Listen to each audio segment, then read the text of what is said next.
Welcome back to ILTV on the Hour. We're live from Israel, bringing you the biggest headlines of the region. It's currently 2 p.m. here in Israel and 7 a.m. in New York. I'm Deva Klein, and these are the latest developments coming out of Israel. The Islamic Jihad have announced that they have located the body of a hostage in searches in northern Gaza. The terror group said they will deliver the body to Israel at 5 p.m. tonight. This development follows a development from this morning where Israel confirmed that the remains delivered by Hamas yesterday were in fact not connected to either of the two hostages who remain in Gaza. Following the forensic analysis in Israel, it was determined that the findings which Hamas claimed were the remains of a hostage did not belong to either the last Israeli hostage, Master Sergeant Ran Gvili, or Thai national Sutstisak Rintalak. The families of both have been updated, and this development comes a week after the body of slain hostage Dror Or was returned from Gaza. The findings in question, according to the Red Cross, consisted of small remains pieces of a body. No family deserves to receive only pieces of their loved ones. But despite Hamas's staged efforts to locate hostage bodies and performing terribly, new details emerging from yesterday's phone call between President Trump and Prime Minister Netanyahu indicate that regional peace is still very much on the agenda for the American president. Trump reportedly urged Netanyahu to be, quote, a better partner in moving forward on the Gaza agreement. The two discussed the fate of the trapped terrorists in Rafah, but also discussed developments with Syria. After the phone call, Netanyahu's position has reportedly softened. Take a listen to this clip. אנחנו נחושים להגן על היישובים שלנו בגבולותינו, כולל בגבול הצפון, ולמנוע התבססות של טרוריסטים ופעולות עוינות נגדנו, להגן על בעלי בריתנו הדרוזים, ולהבטיח שמדינת ישראל תהיה פתוחה מהתקפה קרקעית ואחרת מהאזורים צמודי הגבול. מה שאנחנו מצפים בסוריה לעשות זה כמובן להקים אזור חיץ מפורז מדמשק ועד אזור החיץ, וכמובן מבואות החרמון ושיח חרמון. ברוח טובה, בהבנה של העקרונות הללו, אפשר גם להגיע להסכם עם הסורים, אבל אנחנו נעמוד על עקרונותינו בכל מקרה. And the United Nations General Assembly has passed two resolutions calling for Israel to withdraw from the Golan Heights and from Judea and Samaria and East Jerusalem. Resolutions the body has routinely approved for years.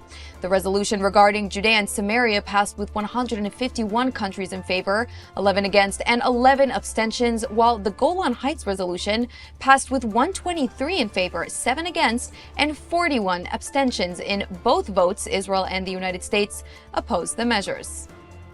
And joining me now to discuss all of the regional developments is Middle East expert Dan Pfefferman, chairman at Shakara and co-editor of Middle East 24. Dan, thanks so much for joining. Thanks for having me. So these UN General Assembly resolutions, they're not legally binding, but let's discuss why representatives of these nations of the world really want Israel to withdraw from the Golan Heights. For Israel, it's crucial to maintain a buffer security zone, demilitarize, as Netanyahu said, strictly for security reasons. But growing up, here in Israel, I always saw the Golan as part of Israel. So why is it considered a controversial area? Why are these resolutions for Israel to withdraw? Right. I mean, the world is still hung up on a lot of things that we here in Israel don't accept. And one of those is Israeli control of the Golan Heights, which we can argue in Israeli society if control over Judea and Samaria, as the world calls it, the West Bank, is considered controversial even by Israeli standards, whereas the Golan Heights is considered a consensus. It's a piece of Israel. It was annexed and fully integrated into Israel back in the early 1980s. And yet, I think there's little understanding or little expectation that Israel will actually give up or give back the Golan Heights to Syria. But it has still not been officially recognized by the international community as being part of Israel. What the international community is interested in seeing is something of a de-escalation here. It wants to see stability on the northern border with Israel, with Syria, especially this new Syria that's taken shape. And so it's looking for ways, to de-escalate, to tone down these tensions, and to bring in something of a working relationship of a stable border between Israel and its neighbors to the north. Right, and that's also the sentiment that we're seeing from Trump, who keeps trying to push for Israel and Syria to normalize ties, or at least attempt to in one capacity or the other. But al-Shara and Netanyahu, the leaders in question, they're conditioning this potential alliance. They are kind of dancing around the idea instead of showing eagerness in the way that Trump is. So, do you believe we will have normalization with Syria in the coming years? And if not, what are the restrictions holding these leaders back? That is a big question. I mean, first of all, we have to take into account here there is zero trust. There's been zero relationships between the two. Syria, until just a few months ago, was an active enemy state, in a key part of the Iran axis. And it's not as if al-Shara, the previous ISIS militant al-Julani, is a trusted figure, a democratic reformer. He was, until very recently, very much a part of al-Qaeda and ISIS in the region. And so from our side, from the Israeli side, Netanyahu has very little trust and little of what to base his trust on. From the Syrian side, it should also be said, we're talking about a regime that, again, is coming in with no love or warm feeling towards the Israeli side. And all they have seen since the fall of Bashar Assad is an Israeli incursion, Israeli taking a hold of the Syrian side of the Golan Heights, and at this point, irregular, but even recently, incursions into Syrian territory. When there were tensions in the Druze area of Soweto, you saw active Israeli military involvement, which the Syrians feel is a violation of their sovereignty as a state. And so down the road, is it possible that Israel and Syria will figure out a workable security relationship? It is very possible. I think there will need to be a lot of continued dialogue, trust building measures. It's important from Israel's point of view that Syria does not fall back into the Iranian orbit, nor does it fall into the Turkish orbit. And we know that the Turks are one of the key backers of this current president, al-Shara. It is important, and one of the main reasons that the Israeli incursion into the Beit Jin area took place very recently was because of Islamist militants kind of rebuilding and preparing terrorist attacks and militant attacks against Israel.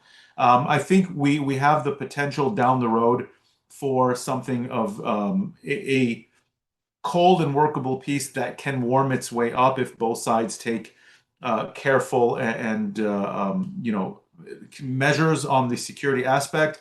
Israel will need to at one point not give up the Golan, but certainly retreat from the Syrian side of the Golan Heights. And the Syrians will have to accept security responsibility for their territory. They'll have to ensure that there are no either Iranian or Sunni-based militant groups building themselves up on Syrian territory, trying to conduct attacks against Israel. And of course, they'll have to give up their claims on the Israeli side of the Golan Heights. And it seems that there is a lot of room to be able to work towards within that kind of framework. It's interesting because you mentioned the withdrawal from the Syrian side of the Golan, but and of the Hebron as well, but we have ceasefire, supposed or cessation in fighting on various different fronts. We have it in Gaza and we have it in Lebanon, and they are both proving time and again to still be active fronts. There are still, security concerns on those fronts. So what incentive does Israel have to withdraw and, give back the Syrian Golan, which it rightfully took, as you say, with the fall of the Bashar al-Assad regime? Why should they give it back if there's no way to actually guarantee that Syria won't pose a security threat to the residents in northern Israel? Well, there's a big difference here between what you're seeing in Gaza, what you're seeing in Lebanon, and what you're seeing in Syria. So in Gaza, of course, Hamas until now was the main belligerent this entire war. It is also the ruling party. It is the ruling governing party, at least in the parts of Gaza with which it controls. In Lebanon, we have a very different scenario. Hezbollah there has been until recently, until last year, stronger than the Lebanese state, and the Lebanese state did not have the capacity to crack down on Hezbollah. The tensions we're seeing now between Israel and Lebanon have to do with this very issue that the Lebanese state is supposed to enact the terms of the ceasefire, is supposed to enact what the international community has agreed to, and that is the disarmament of Hezbollah. Syria is a different issue altogether because the tensions, the conflict, so to speak, is not with this current Syrian regime. And at least on paper, this is a Syrian regime that has been accepted and supported by the Abraham Accords countries, by the Saudis, by the United States, by the Europeans.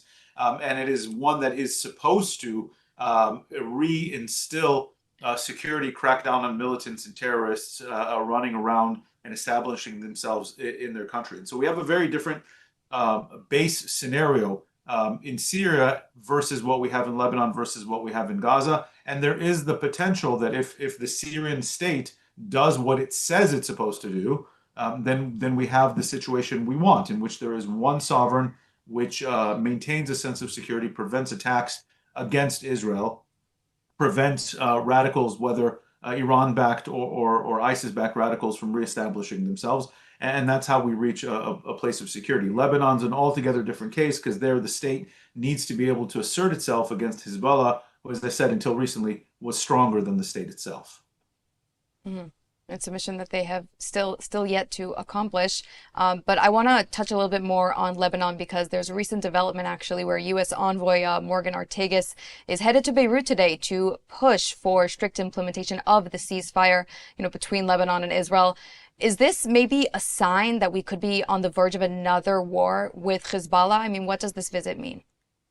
Well, I think the actual visit of Ortagus to Lebanon is in an attempt to cool down these rising tensions. What you've had actually since the ceasefire came into place between Israel and Hezbollah is almost a constant state of pinpoint and measured Israeli strikes on Hezbollah installations, as Hezbollah essentially is breaking the ceasefire that it signed under a lot of pressure after being severely weakened, after having its entire leadership essentially wiped out in a matter of weeks by Israeli airstrikes and the famous pager strike.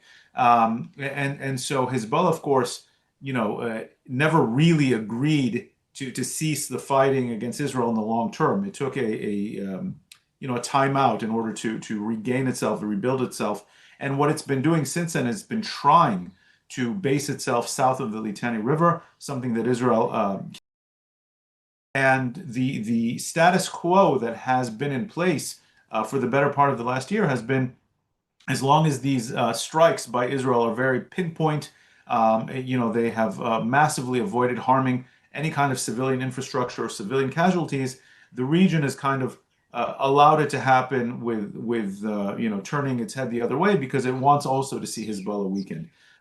It is in everyone's interest here, except Hezbollah, except Iran's, that Hezbollah be weakened, defeated, disarmed. That is what the ceasefire calls for. And of course, Hezbollah is going to be, drag its feet en route to being disarmed and removed from political power in Lebanon.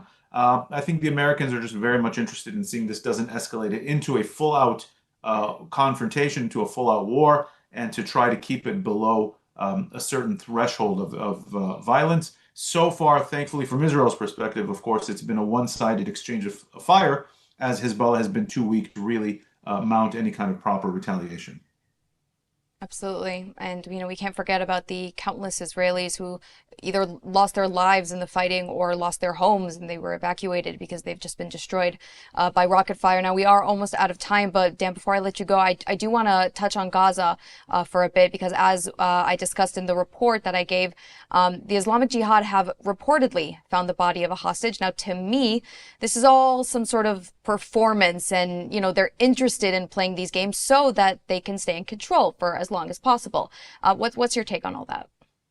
Yeah, there's a lot of very macabre theater that's coming out of Gaza, out of these groups. It needs to be clear to absolutely everyone, these are very cynical groups that have been, since day one, kind of manipulating the return of Israeli bodies, deceased hostages, bodies to Israel, and using it to kind of drag out this process, to keep themselves relevant, to make themselves look as if they are fulfilling their role in the ceasefire that they agreed to in order to buy themselves time, in order to buy themselves credibility. At the end of the day, their main goal is to stay in power, to stave off the implementation of the next phases of the ceasefire, which happen to say, again, the disarmament of these radical groups in Gaza, the de-radicalization of Gaza. And so this is kind of the last little bits that they have in their arsenal. They were under a considerable amount of pressure from the United States and from the region, and so they've been trying to drag out this process as long as possible, and that's what we're seeing here. It's unfortunate, and we hope to see the return of the two hostages soon. But that is unfortunately all the time that we have today. Dan Pfefferman, thanks so much for coming on the show and giving us your analysis today. Thanks for having me. UK police are now under fire tonight after admitting they used fabricated evidence to justify banning Maccabi Tel Aviv fans from a match in Birmingham last month. The West Midlands police chief told British lawmakers that the force relied on false reports when recommending the ban for the November 6 game against Aston Villa. The dossier claimed Maccabi fans were involved in violence in Europe, including a 2023 match against West Ham United that never happened, other allegations from throwing people into canals to targeting Muslim communities and requiring a 5,000 officer deployment have been publicly disputed by Dutch authorities. The admission has triggered outrage, with critics saying that Israeli fans were unjustly barred based on misinformation and that the police have risked undermining public trust. Well, the European Broadcasting Authority now faces a similar dilemma: disqualify Israel from an international apolitical event or succumb to pro-Palestinian violence. Tomorrow, the EBU will discuss Israel's participation in the 2026 Eurovision Song Contest, as several countries have threatened to boycott the event should Israel participate. Several countries are threatening to boycott the competition when Israel participates. They include Slovenia, Ireland, Iceland, and many others. But crucially, Spain has also announced they will withdraw if Israel participates. Spain is one of the Eurovision's Big Five and is a major financial backer to the competition. But on the other end, Germany, another of the Big Five, has expressed support for Israel, and host country Austria has also supported Israel's participation in an open statement. Now, the televised annual celebration of pop music aims to be apolitical. However, with roughly 150 million viewers around the globe, the contest has been embroiled in controversy. Since Israel's war against Hamas in Gaza, protesters have taken to the streets and spent the last 2 years harassing Israeli representatives Eden Golan and Yuval Rafael. Rafael, who survived the Nova Music Festival massacre by hiding for nearly 20 hours. The Eurovision world remains deeply divided on this matter, and the EBU must now decide who it wants in next year's competition, as the reality seems to prove that the contest will never fully be apolitical. And joining me now to discuss the upcoming EBU vote is entertainment journalist Josh Rom. Josh, thanks so much for coming on the show today. Thank you so much for having me. Good afternoon. Good afternoon from the UK. So the EBU is in a sticky situation because it's kind of a lose-lose situation. They either lose Spain by allowing Israel to participate, or they lose Germany by banning Israel. So, before we discuss the implications, what do you think the EBU will decide tomorrow? I'm currently on the fence, because I would assume that potentially a compromise would be met. We also know that there have been options that have been publicly floated. For example, Israeli singers and Israeli dancers competing not under the Israeli flag banner and competing under a neutral flag, but still being allowed to compete in the competition. So that's an option that has been floated. But this is the thing, it's a real shame, because, for example, we're seeing right on the screen now, Eden Golan's being seen on the screen, but before then we saw Netta, who won the competition for her track Toy, Noah Curel, who participated in 2022, was originally beloved in the Eurovision community, and Israel has had a very proud history with the Eurovision Song Contest. But what I think is very much notable is, no matter what happens here, the EBU, the European Broadcasting Union, is in an absolute crisis over this, because we've got potentially the question of two of the big five countries participating. And the big five essentially fund in whole the Eurovision Song Contest. So even though they're in two separate blocks, as you said at the beginning, Spain is under the block of boycotting the competition if Israel participates alongside the Netherlands, Slovenia, Iceland, and Ireland, but Germany and the host country, Austria, of course, in the block of boycotting the contest if Israel's being forced out. So no matter what here, you've got two of the big five basically at odds. So the nature of the funding of the competition could change dramatically on Thursday. Mm-hmm. And, it's, as you say, it's not just the funding, it's also, the two of the big five, they're also notoriously, they pass the qualifying stage automatically. So for our viewers at home who might not necessarily know what the big five means beyond just the financial, could you break down for us real quickly who they are and what their role is in Eurovision, why their, stance is so important? So the big five countries are Spain, Germany, France, Italy, and the UK. And these broadcasters, or the broadcasters that represent these countries, traditionally contribute the most amount of money to the EBU to effectively fund the Eurovision Song Contest. And as effectively a perk of that, they then automatically qualify for the grand final. So usually these countries would still perform in the semi-finals, but they would put on showcase performances. So effectively, because in each given round, each country is given a certain amount of time on the stage before the semi-finals and before the grand final of the competition. So to allow fairness, the big five countries, even though they automatically qualify for the grand final, meaning they don't have to officially participate as a member to be voted on in the semi-finals, they still get the time to perform on the stage to do the relevant sound checks for the performance experience. But that's why these big five countries, I'll repeat them again, Spain, Germany, France, Italy, and the UK, essentially, they do contribute the most to the competition. And as a perk, they get put automatically through to the grand final. But that's to also say that their participation is paramount in the running and the continued success of the Eurovision Song Contest, meaning that if one of these countries was to withdraw from the competition would change in a very dramatic way.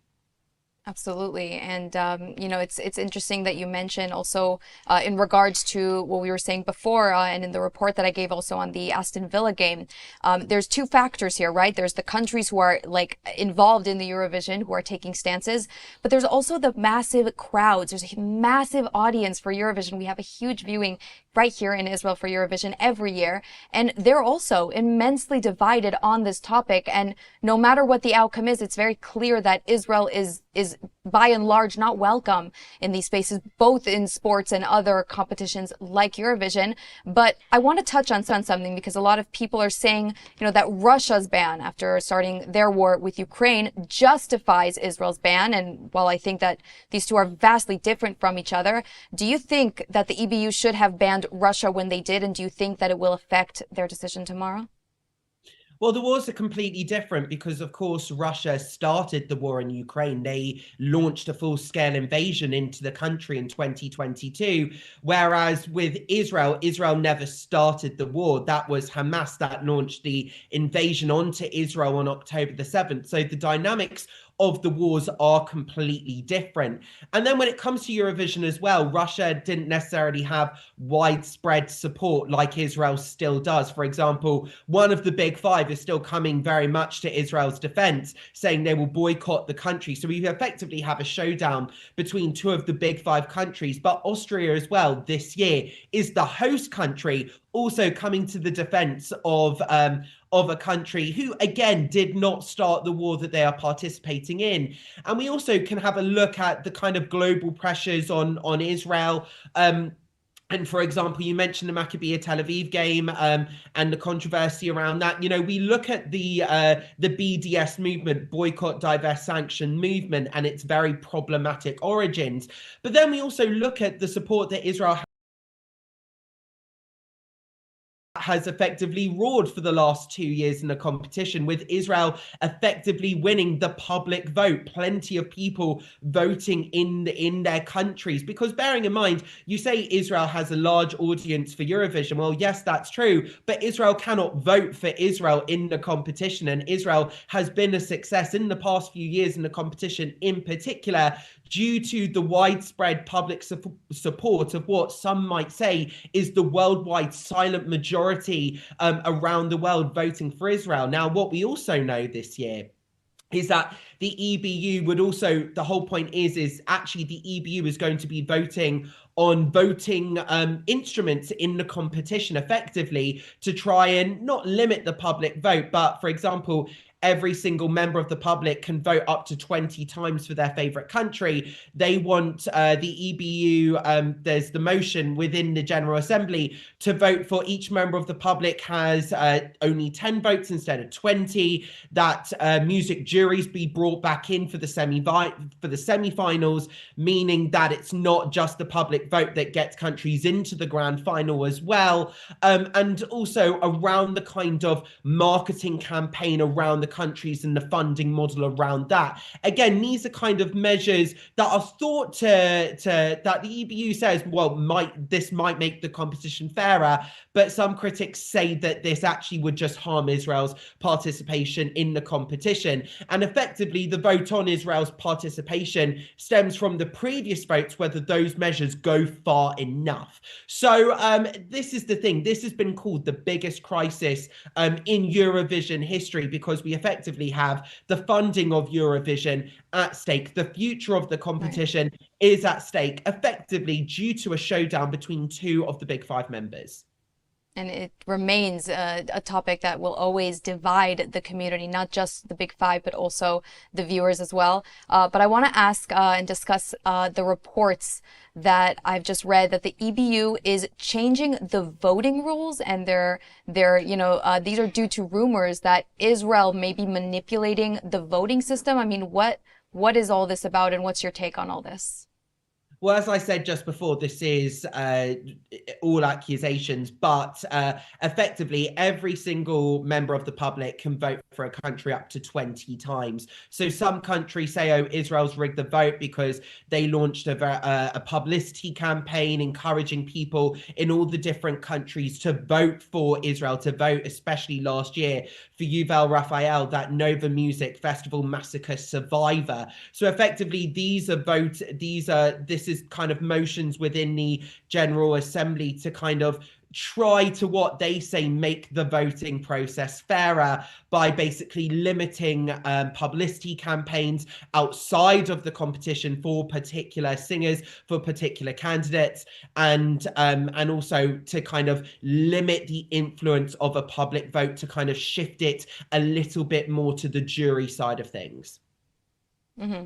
So, just finally, before I let you go, do you think that Israel's chances to win the Eurovision contest have changed due to Israel's war? Well, it all depends on the outcomes of these votes, whether these motions go through. I think Israel's war and the kind of, I don't want to say the public humiliation, but with all the pressures of the BDS movement, with all of these pro-Palestinian protesters, actually all this is actually doing is making the silent majority on the opposite side of things come to Israel's defense even more. And it's increased kind of diaspora to Israel. It's increased support from other just unafflicted members of the public to go, well, hang on, what's going on here? Why is Israel being demonized on the world stage just for defending itself? So I think in what we're hearing of very public minorities, these huge protesters, there is also, I think, the voting has proven in Eurovision in particular that there is a silent majority, and the silent majority roars they need to be shut up sometimes, unfortunately, because they are very loud and they're screaming, and we love our representatives every year, but we are out of time. So Joshua, thank you so much for joining us today. Thank you so much for having me. And just quickly before we end, today is International Disabilities Day. So what better time to support rehab centers and medical facilities in Israel who treat those injured by the war? That's exactly what the Israel Innovation Authority is doing with the new pilot that they just launched to support the rehab centers. And that is a wrap for this edition of ILTV on the Hour. I'm Devo Klein, and thanks so much.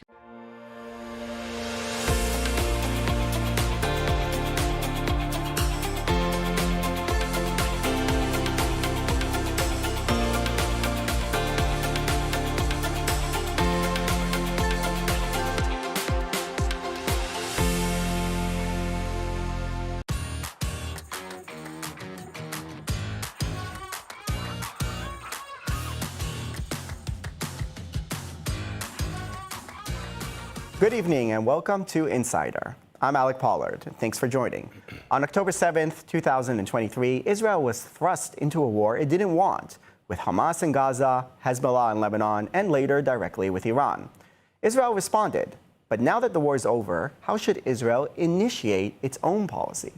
In Gaza, in Judea and Samaria, with Lebanon and Syria, and in its relations with the United States, where President Trump seems intent on making moves in the Middle East. To break it down, we're joined by Dan Perry, former regional chief at Associated Press, and Rabbi Pesach Woliki, executive director of Israel 365 Action. Thank you, both of you, for joining me here on the show. So let's start with this news. Today, of another meeting to take place between Netanyahu and Trump in the Oval Office. And Trump has grand plans, well-intentioned, of a peace deal in Gaza, a deal with the Palestinians. But this seems over-optimistic, not taking into account the current realities.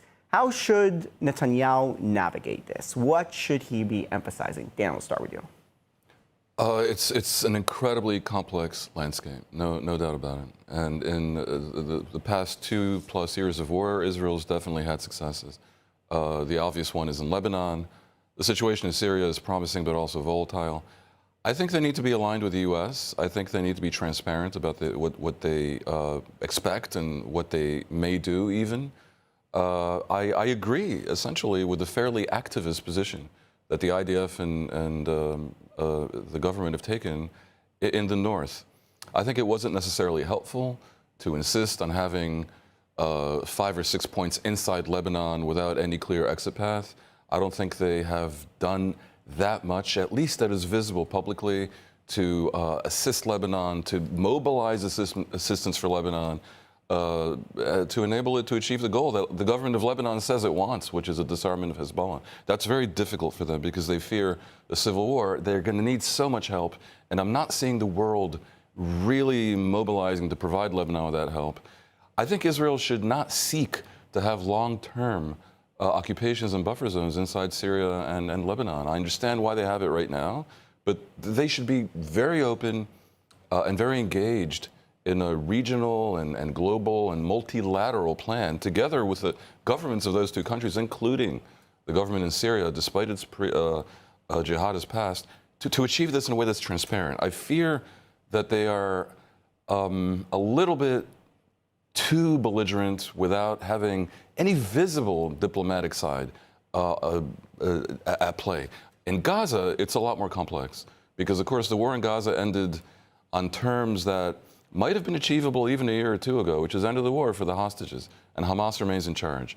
This is not just terrible for the Palestinians and a horrible risk for Israel, but it's also a failure for the government because they didn't achieve their main goal. And it's politically dangerous for a government facing elections coming up. What to do now is so complicated, and if it were me, I would, of course, abandon the government's boycott of the Palestinian Authority. I would project that I want all 20 points, including the 20 points, the point that speaks of a process leading to a Palestinian state. Doesn't have to be the 67 boundaries. It must be demilitarized.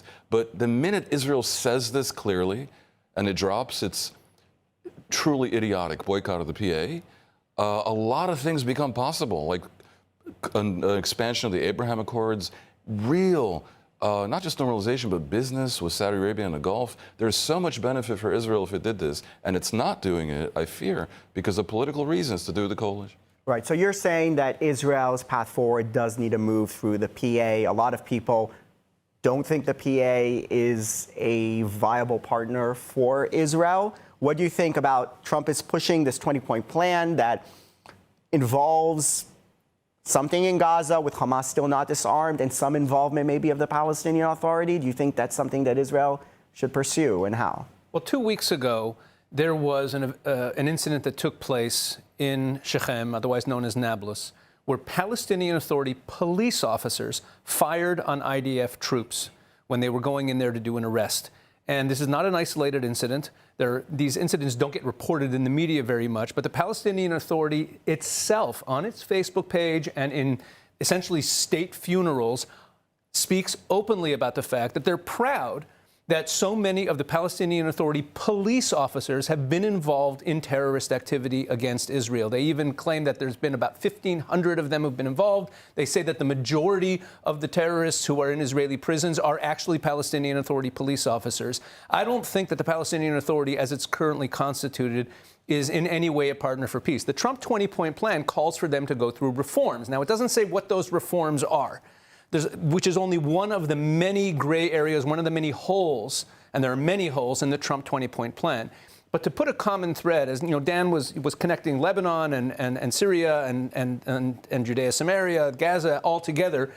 When you ask what Israel should do, I think that there's really one simple answer for what Israel should do, and that is to change the paradigm that has been the way Israel's operated with its enemies for decades, and in one specific way, and that is when there are agreements, actually insist on their implementation as they are written.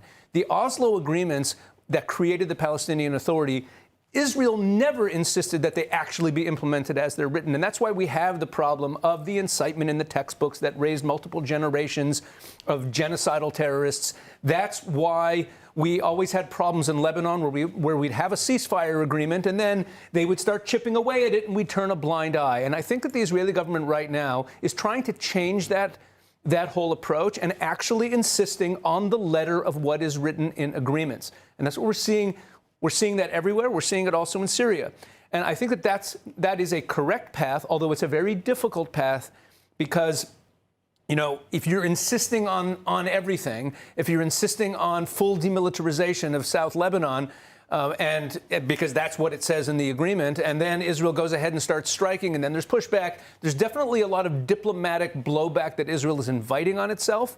But we need to change the paradigm. There's no way that we can project forward 10 years, 20 years with this same constitution of the Palestinian Authority and expect to not have a major strategic problem on our hands. I'll let you jump in a second, but just regarding changing the paradigm, right? Because we're talking here about Palestinian Authority, Judea and Samaria, because I want to ask you, it says on Israel 365 Action, which is one of your websites, because you have two, it says there that your movement is a fearless advocacy movement standing unapologetically for the Jewish people's God-given right to the entire land of Israel. We will never surrender Judea and Samaria, the biblical heartland of the Jewish people.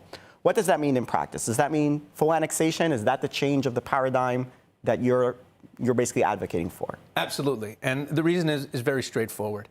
We will never have an end to the conflict unless we actually end the conflict. And we tried this by offering various Palestinian state options over the years, always rejected by the other side. And so long as there is a Palestinian Authority, there's a Palestinian entity that continues to say that the entirety of the land of Israel is theirs, and they continue to say that. And I don't think that even with the reforms, they're going to stop saying that.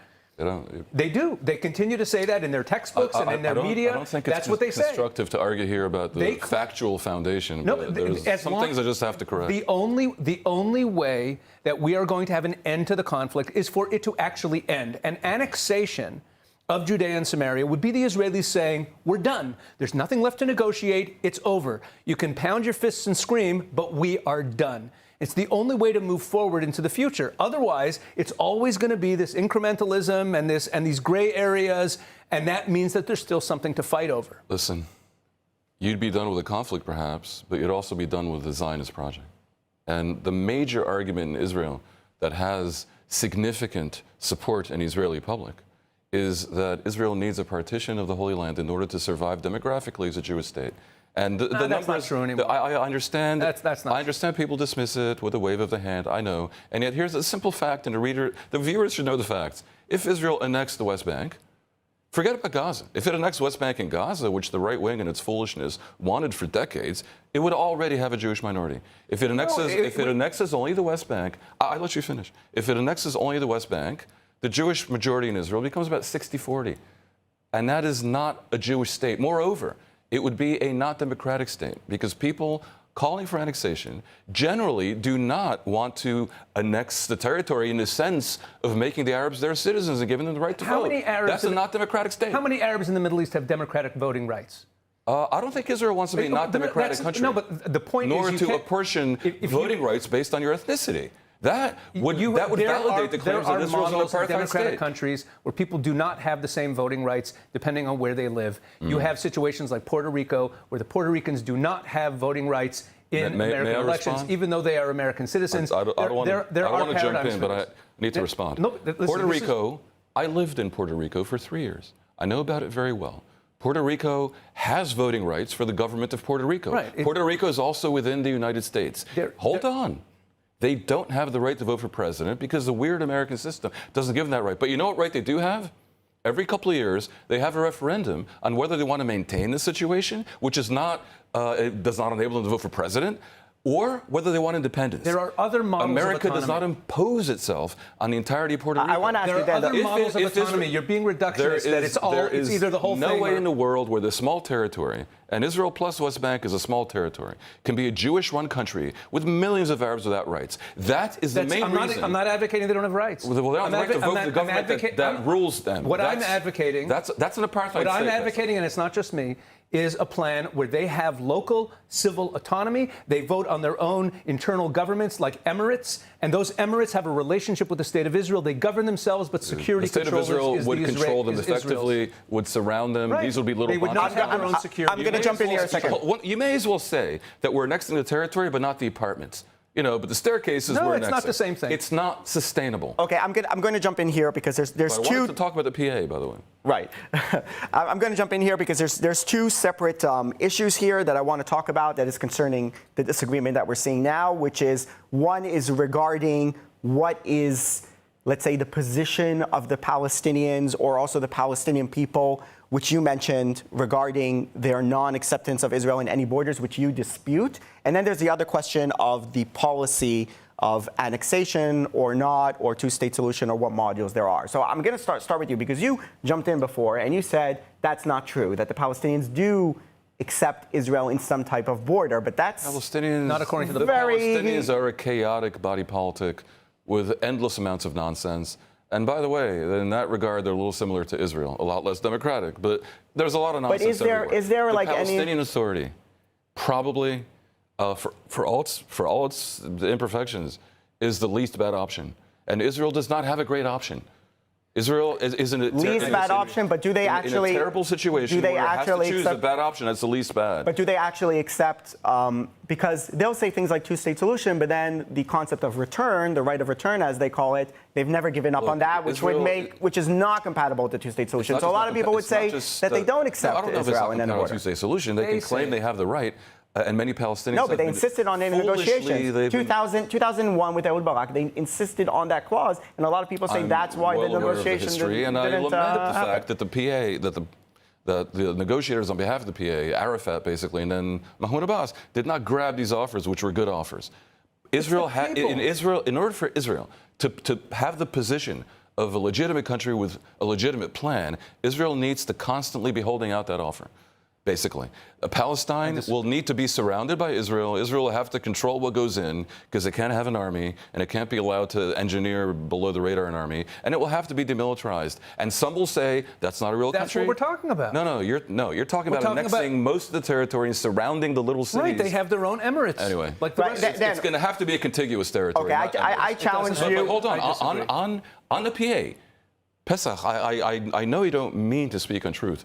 And there have certainly been episodes where Palestinian police might have been involved in Hundreds hostility. of episodes. The big picture is that the entirety of the military brass in Israel will tell you that by and large, they cooperate with Israel on security in the West Bank. They're somewhat incompetent, yes. They're quite corrupt, of course. And then there's the other imperfections. But there is a question, though, of the Palestinians. Where they pay people who Israel has imprisoned, and in some cases, they're heavy terrorists, and also the textbooks, which absolutely But there is the question of, can you actually reach a real deal with them? Is that even possible? And should, do they actually want to accept Israel in any border? It's a serious question. For sure. Instead, I want to answer the question, Pesach. For sure.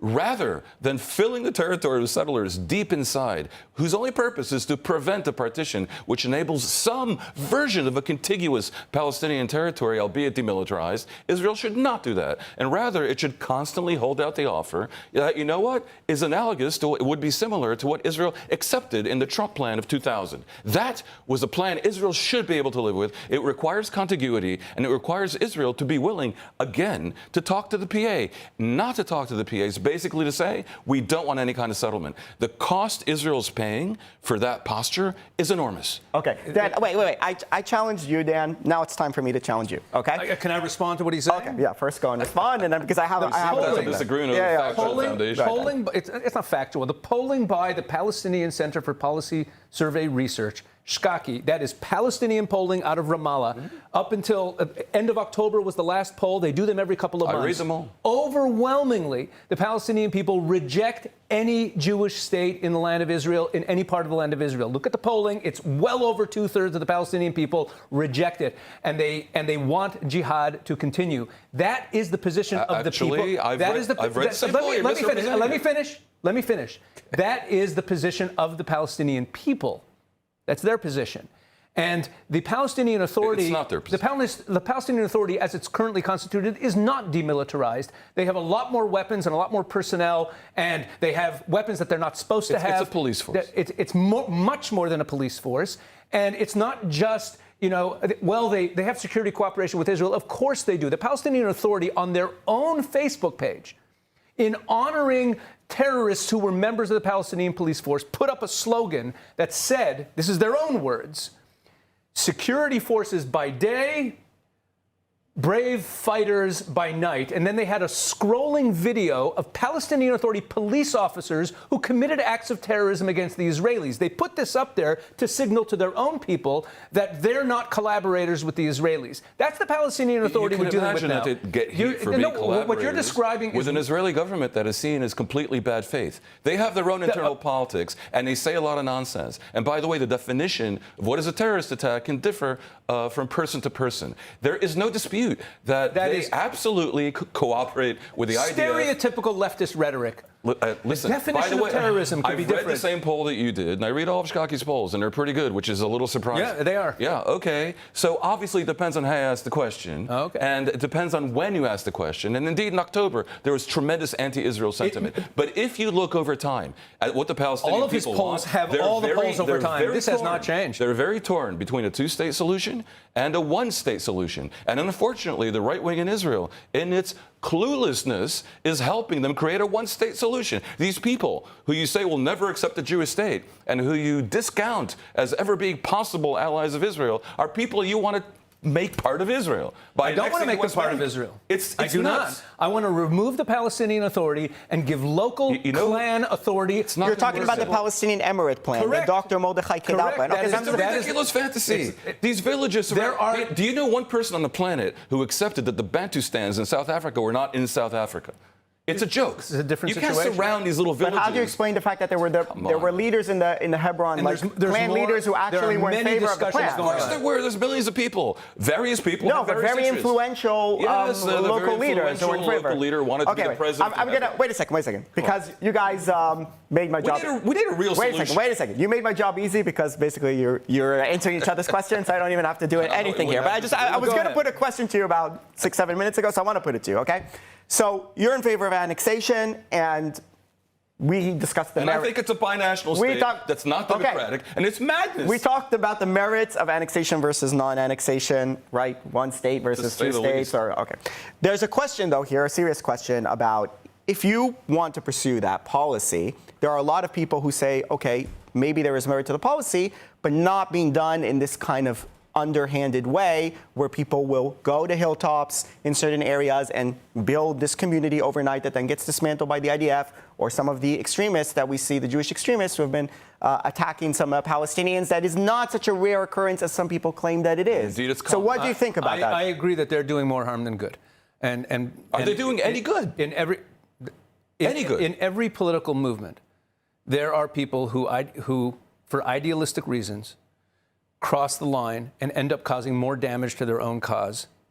And that's my feeling about the Hilltop Youth and all of these illegal encampments that are on hilltops. But it should be said that there are also illegal encampments that are funded by left-wing, anti-Israel, pro-Palestinian NGOs from outside of Israel to set up all illegal encampments on hilltops in Judea, in Samaria. I've seen them myself, but they don't get dismantled by the Israelis. Does Israel give a lot of and they're permits funded to Arabs to build homes outside the towns? How can it not be illegal? There's a legal process for the Palestinians to build new towns. No, there are, just like you have the Hilltop Youth going up there, there by the way, how are can you say more harm than good? We're talking about Jewish terrorists that harass and attack Palestinians, burn their homes and cars, and have caused multiple deaths. I wouldn't call this more harm than good. I would call this an abomination to the Jewish people.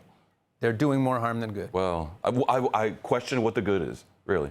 Where do you find the good in the Hilltop Youth rampaging around West Bank? No, maybe not Hilltop Youth, but maybe young people who are law-abiding citizens in Judea and Samaria who serve in the military. There are those as well. Of course, among the settlers are many thousands of them. We're talking about the radicals that attack and sometimes kill Palestinians. No, but he condemned the radicals. He said they're doing more harm. Are you in than good. favor of dismantling illegal construction by Palestinians on hilltops throughout Judea and Samaria? Because there's tons of it. I'm in favor of dismantling the Israeli occupation in most of the Are you in favor of dismantling illegal building? I know the Palestinians are so oppressed in every way. There's no way they can get a permit. Their illegal building is justified, but the illegal building on the Jewish side is terrorism. When they can't get a permit to build anything outside of areas A, obviously I understand there's going to be illegality. We've left them no choice. And in particular, we're talking illegal about the Bedouin communities. I think you know the truth. Meanwhile, when it comes to the Jewish settlements, I'm against the whole thing. The idea that you have a street where on the right side of the street there's a Jewish settlement, legal or illegal, and they're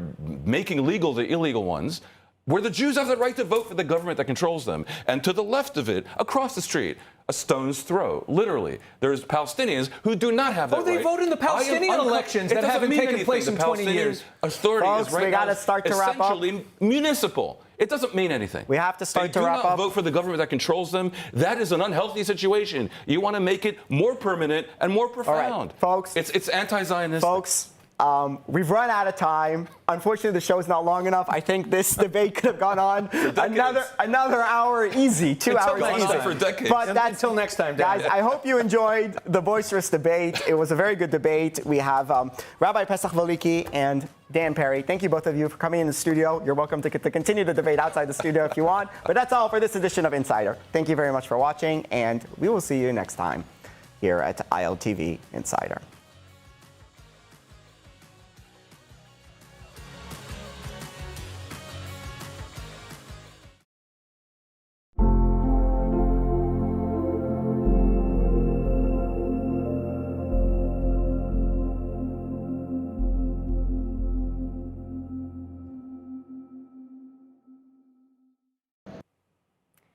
A major counter-terror breakthrough revealed by the Mossad, Israel's intelligence agency, uncovering an extensive Hamas network operating across Europe. The Hamas cell spanning multiple countries was allegedly directed by senior Hamas leadership and tasked with preparing attacks on command.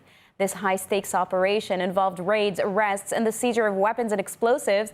And Israel says it exposes how Hamas has been working to export its terror infrastructure beyond the Middle East. The Mossad is reportedly revealing a major counter-terror breakthrough, the uncovering of an extensive, organized Hamas network operating across Europe. According to Israeli intelligence, the discovery follows weeks of coordinated raids led by security agencies in Austria and Germany. Several suspects were arrested and authorities seized weapons, explosives, encrypted devices, and operational materials prepared for activation on command. Intelligence officials say the network was not a loose collection of sympathizers, but a structured terror infrastructure built to conduct attacks on European soil when directed. Investigators identified Mahmoud Naim, the son of senior Hamas political bureau member Bassem Naim, as the central architect.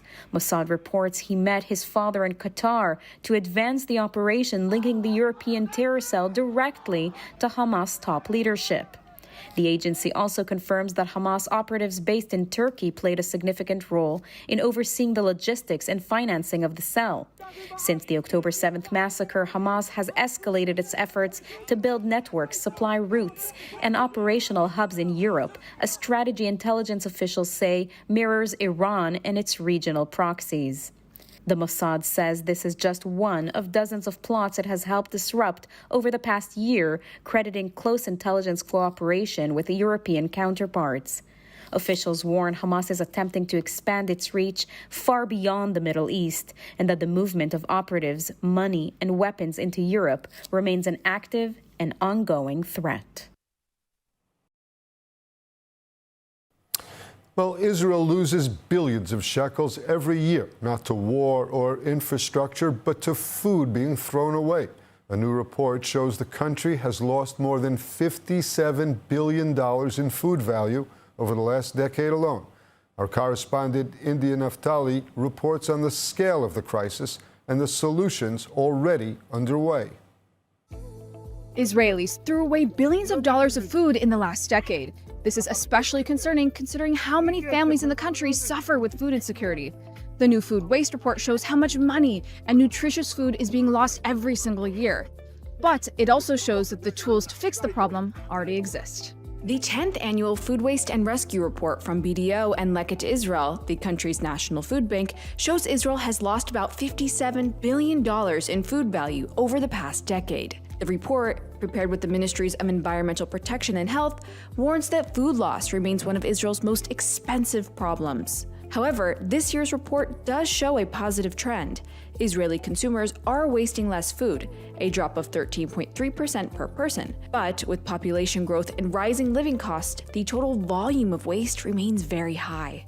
Food waste affects Israel in three major ways. In 2024 alone, Israel threw away 2.6 million tons of food, worth about $7 billion. That is nearly 40% of the country's entire food production and equal to 1.3% of the national GDP. Socially, it makes life hard for families who already struggle to afford healthy food. The average Israeli family discarded about $2,915 worth of food last year. Meanwhile, 1.5 million Israelis face food insecurity. Health costs associated with food insecurity are even higher, reaching about $1.57 billion a year. These costs include chronic illnesses such as cardiovascular disease, obesity, and other conditions linked to poor nutrition. And environmentally, food waste uses water, land, and energy that cannot be recovered, costing Israel about $1.14 billion annually in lost resources and pollution. But Israel has built a strong foundation for change to reduce food waste in places like restaurants, army bases, farms, or at home. These solutions include expanding food rescue operations in farms and supermarkets, using the Food Donation Act to increase safe donations, and implementing the national plan that sets targets for cutting waste and redirecting surplus food to families in need. Leket has also been working with government ministries, pushing for new laws and helping shape the national plan. They say the next step is to keep the momentum going so these plans turn into real, large-scale change, because the level of waste is still far too high. These plans are expected to save billions and support lower and middle-income families. Leket says Israel already has a scalable system for food rescue.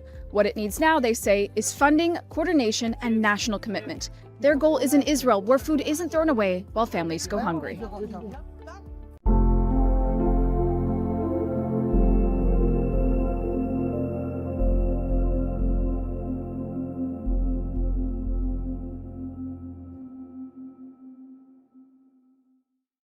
ILTV News, your source for Israel in English. Reporting from the ground where it happens, as it happens. An authentic, trusted voice in daily Israel news. Airing on 11 international TV channels and now launching a 24/7 Israeli news channel. reaching millions every month across all social platforms. Independent, real, powered by truth. We don't just report, we connect, thanks to a worldwide community that stands for truth. This is ILTV, your source for Israel in English. Israel's only English news channel, bringing you the headlines that matter every hour, straight from the center of where it's all unfolding.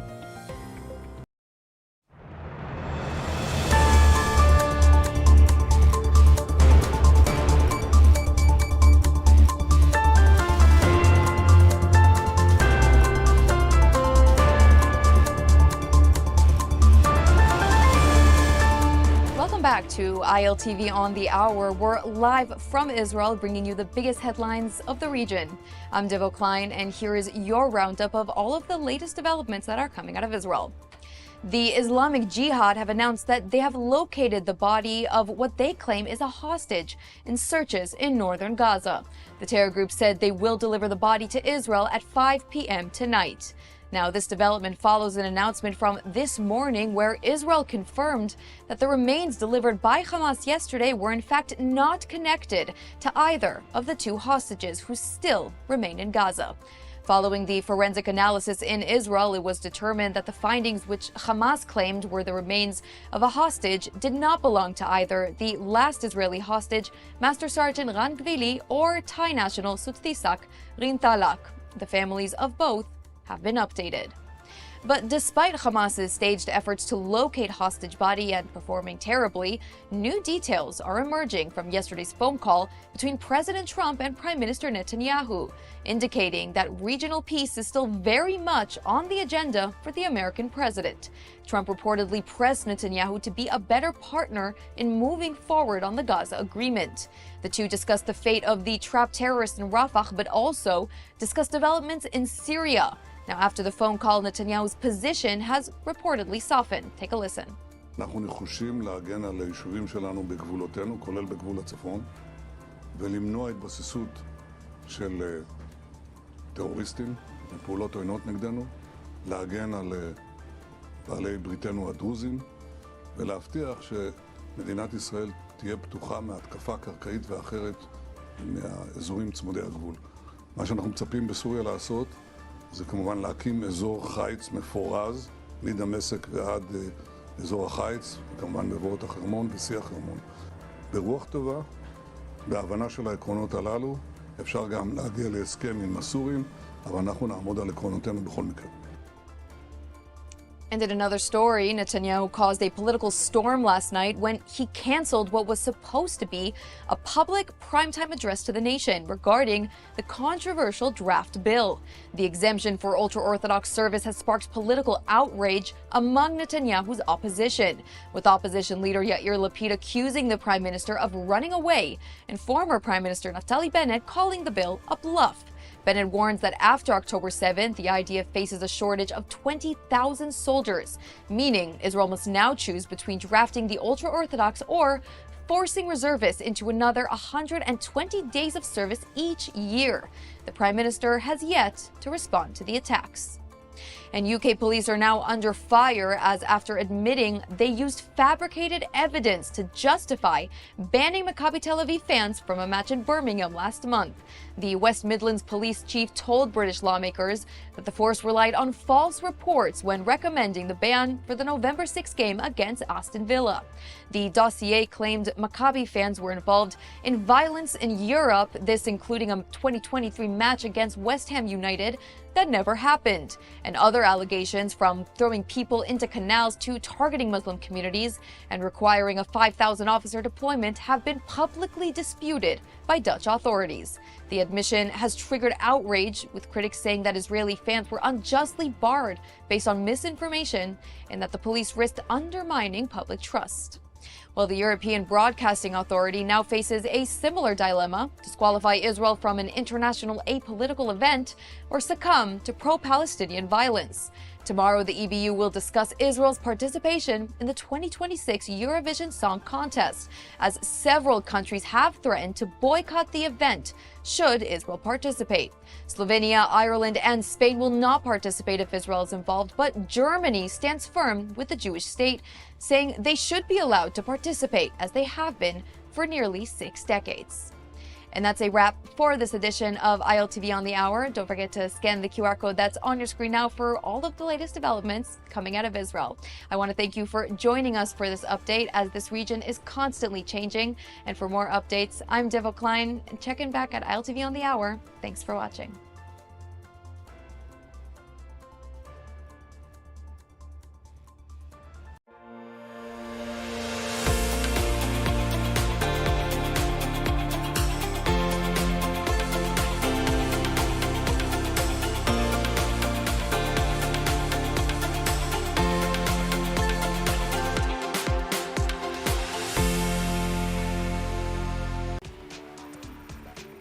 Welcome to ILTV's Israel Daily. I'm Ladar Gravelazi, and coming up in today's newscast. Hours after U.S. President Donald Trump warns Israel over Syria, he invites Prime Minister Netanyahu to the White House. Israel takes out another senior Palestinian terrorist commander in Gaza. And the largest ever delegation of Christian leaders arrives in Israel for a week-long visit.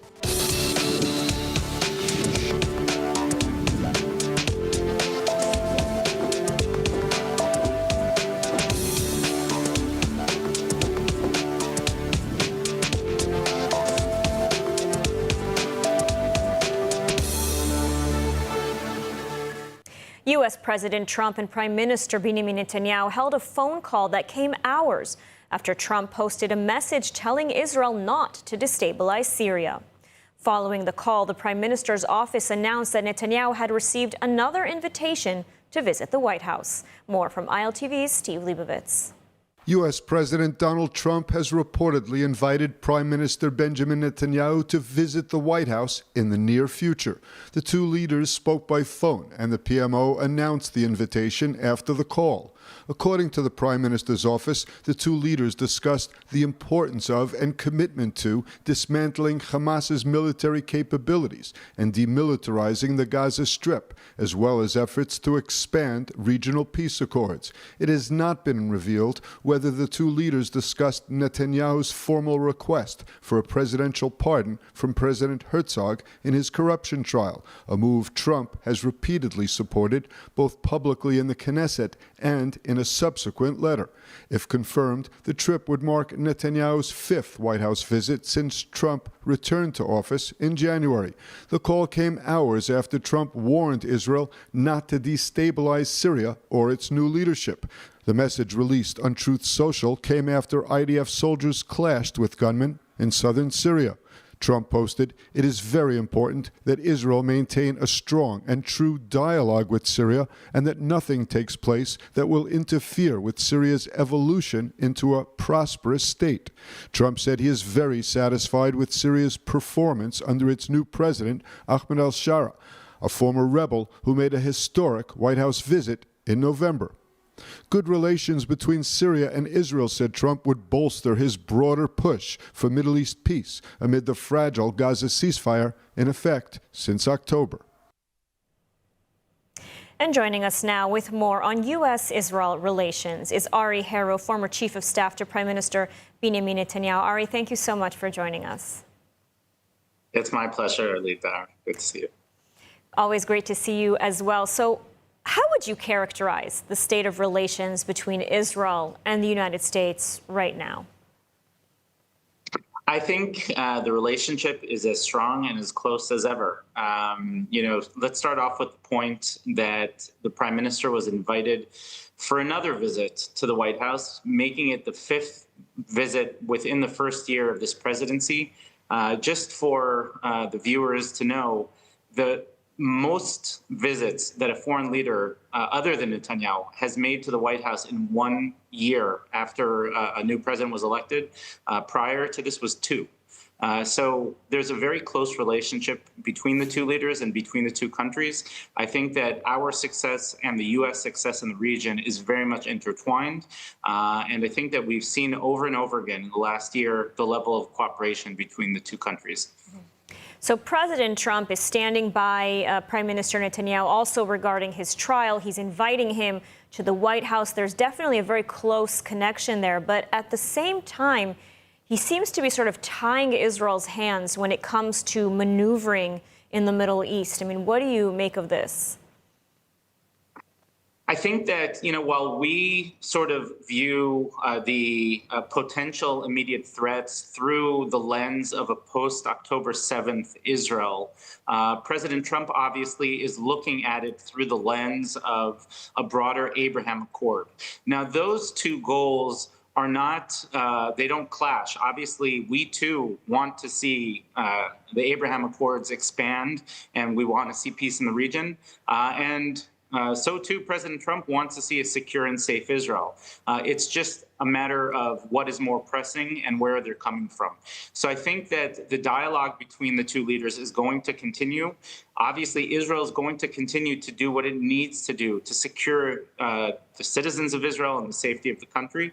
But at the same time, we will continue to work with President Trump at expanding the path to peace. Mm-hmm. And so you mentioned the Abraham Accords. Trump has had very good meetings with the president of Syria, of course, the crown prince of Saudi Arabia. And, he made it very clear that Palestinian statehood was back on the table for normalization to happen, something that, of course, Israel opposes. Could Trump, envision a scenario where Trump could essentially force Israel to make concessions towards a Palestinian state to reach this sort of grand dream of peace in the Middle East? Maybe perhaps even in the upcoming visit at the White House. What's your thoughts on this? So we have to remember that international relations and diplomatic relations, similar to domestic politics, is really the art of compromise. Now, that doesn't mean that a country, any country, and definitely not Israel, should be compromising on its security needs and its just key components to securing its future. Having said that, when you're dealing with the superpower of the world, the United States, and looking to broaden our own regional security, there's obviously a tightrope that we need to walk. Sometimes statements are made with the potential backlash for them really not facing a country for many, many years to come. I think that Trump's take on the Palestinian state really was, to a certain degree, lip service to the region, showing that he's not going to abandon that avenue. But at the same time, it's clear to the United States that Israel is in no position to make any significant or real steps towards Palestinian statehood when 85% of the residents and citizens of Israel oppose that type of move. All right, well, Ari Harrow, thank you so much for joining us today and for your valuable insights. My pleasure.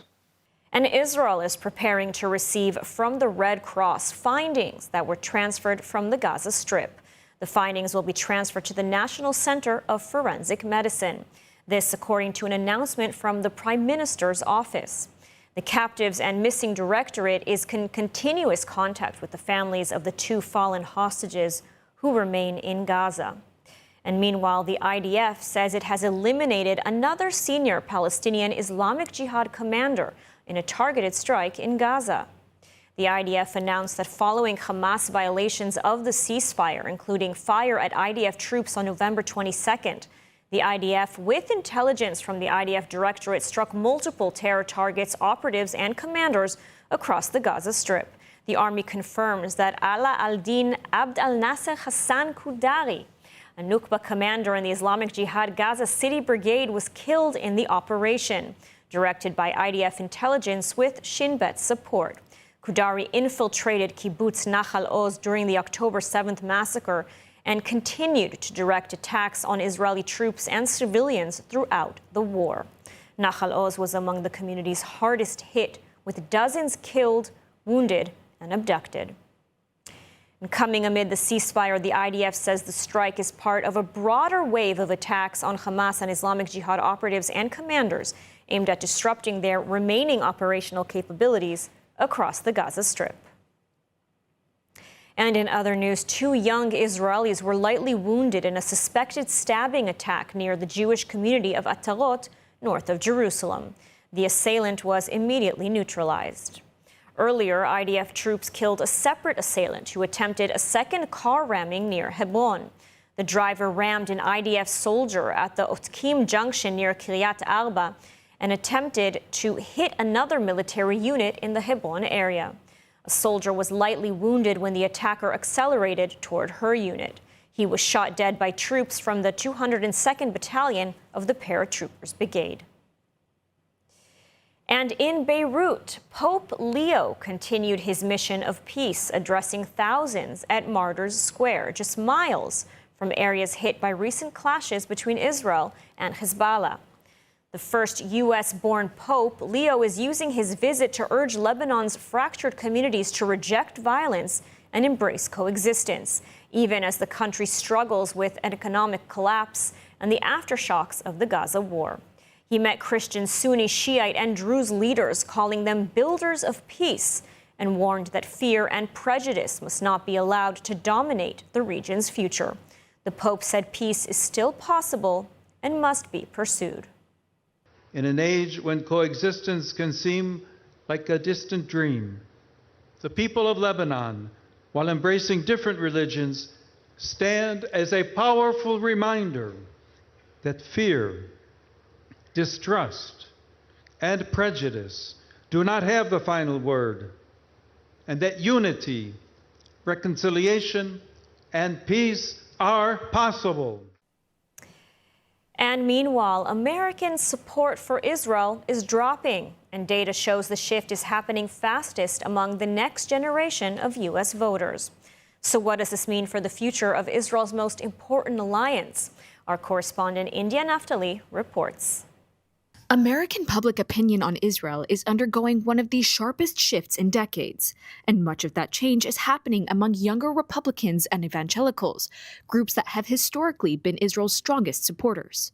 A Brookings poll found that half of Republican voters aged 18 to 49 now view Israel unfavorably, meaning the future of the party, the voters who will shape the next 25 years, are less committed to Israel than their parents' generation. Meanwhile, the Republican Party's America First shift is adding another layer, as a growing share of voters want to cut foreign aid across the board, including aid to Israel. Another poll from August found that 50% of registered U.S. voters believe Israel is committing genocide. This number is driven largely by younger Americans and Democrats. This represents a massive movement in public opinion. Evangelical support for Israel is also changing. There are around 78 million evangelicals in America today. Once considered Israel's most reliable base in the U.S., support among young evangelical Christians has dropped by more than 50% in just 3 years. Analysts point to polarization, social media influence, and a shift towards seeing global conflicts as moral struggles between the powerful and oppressed, often without the historical or regional context that makes the situation far more complex.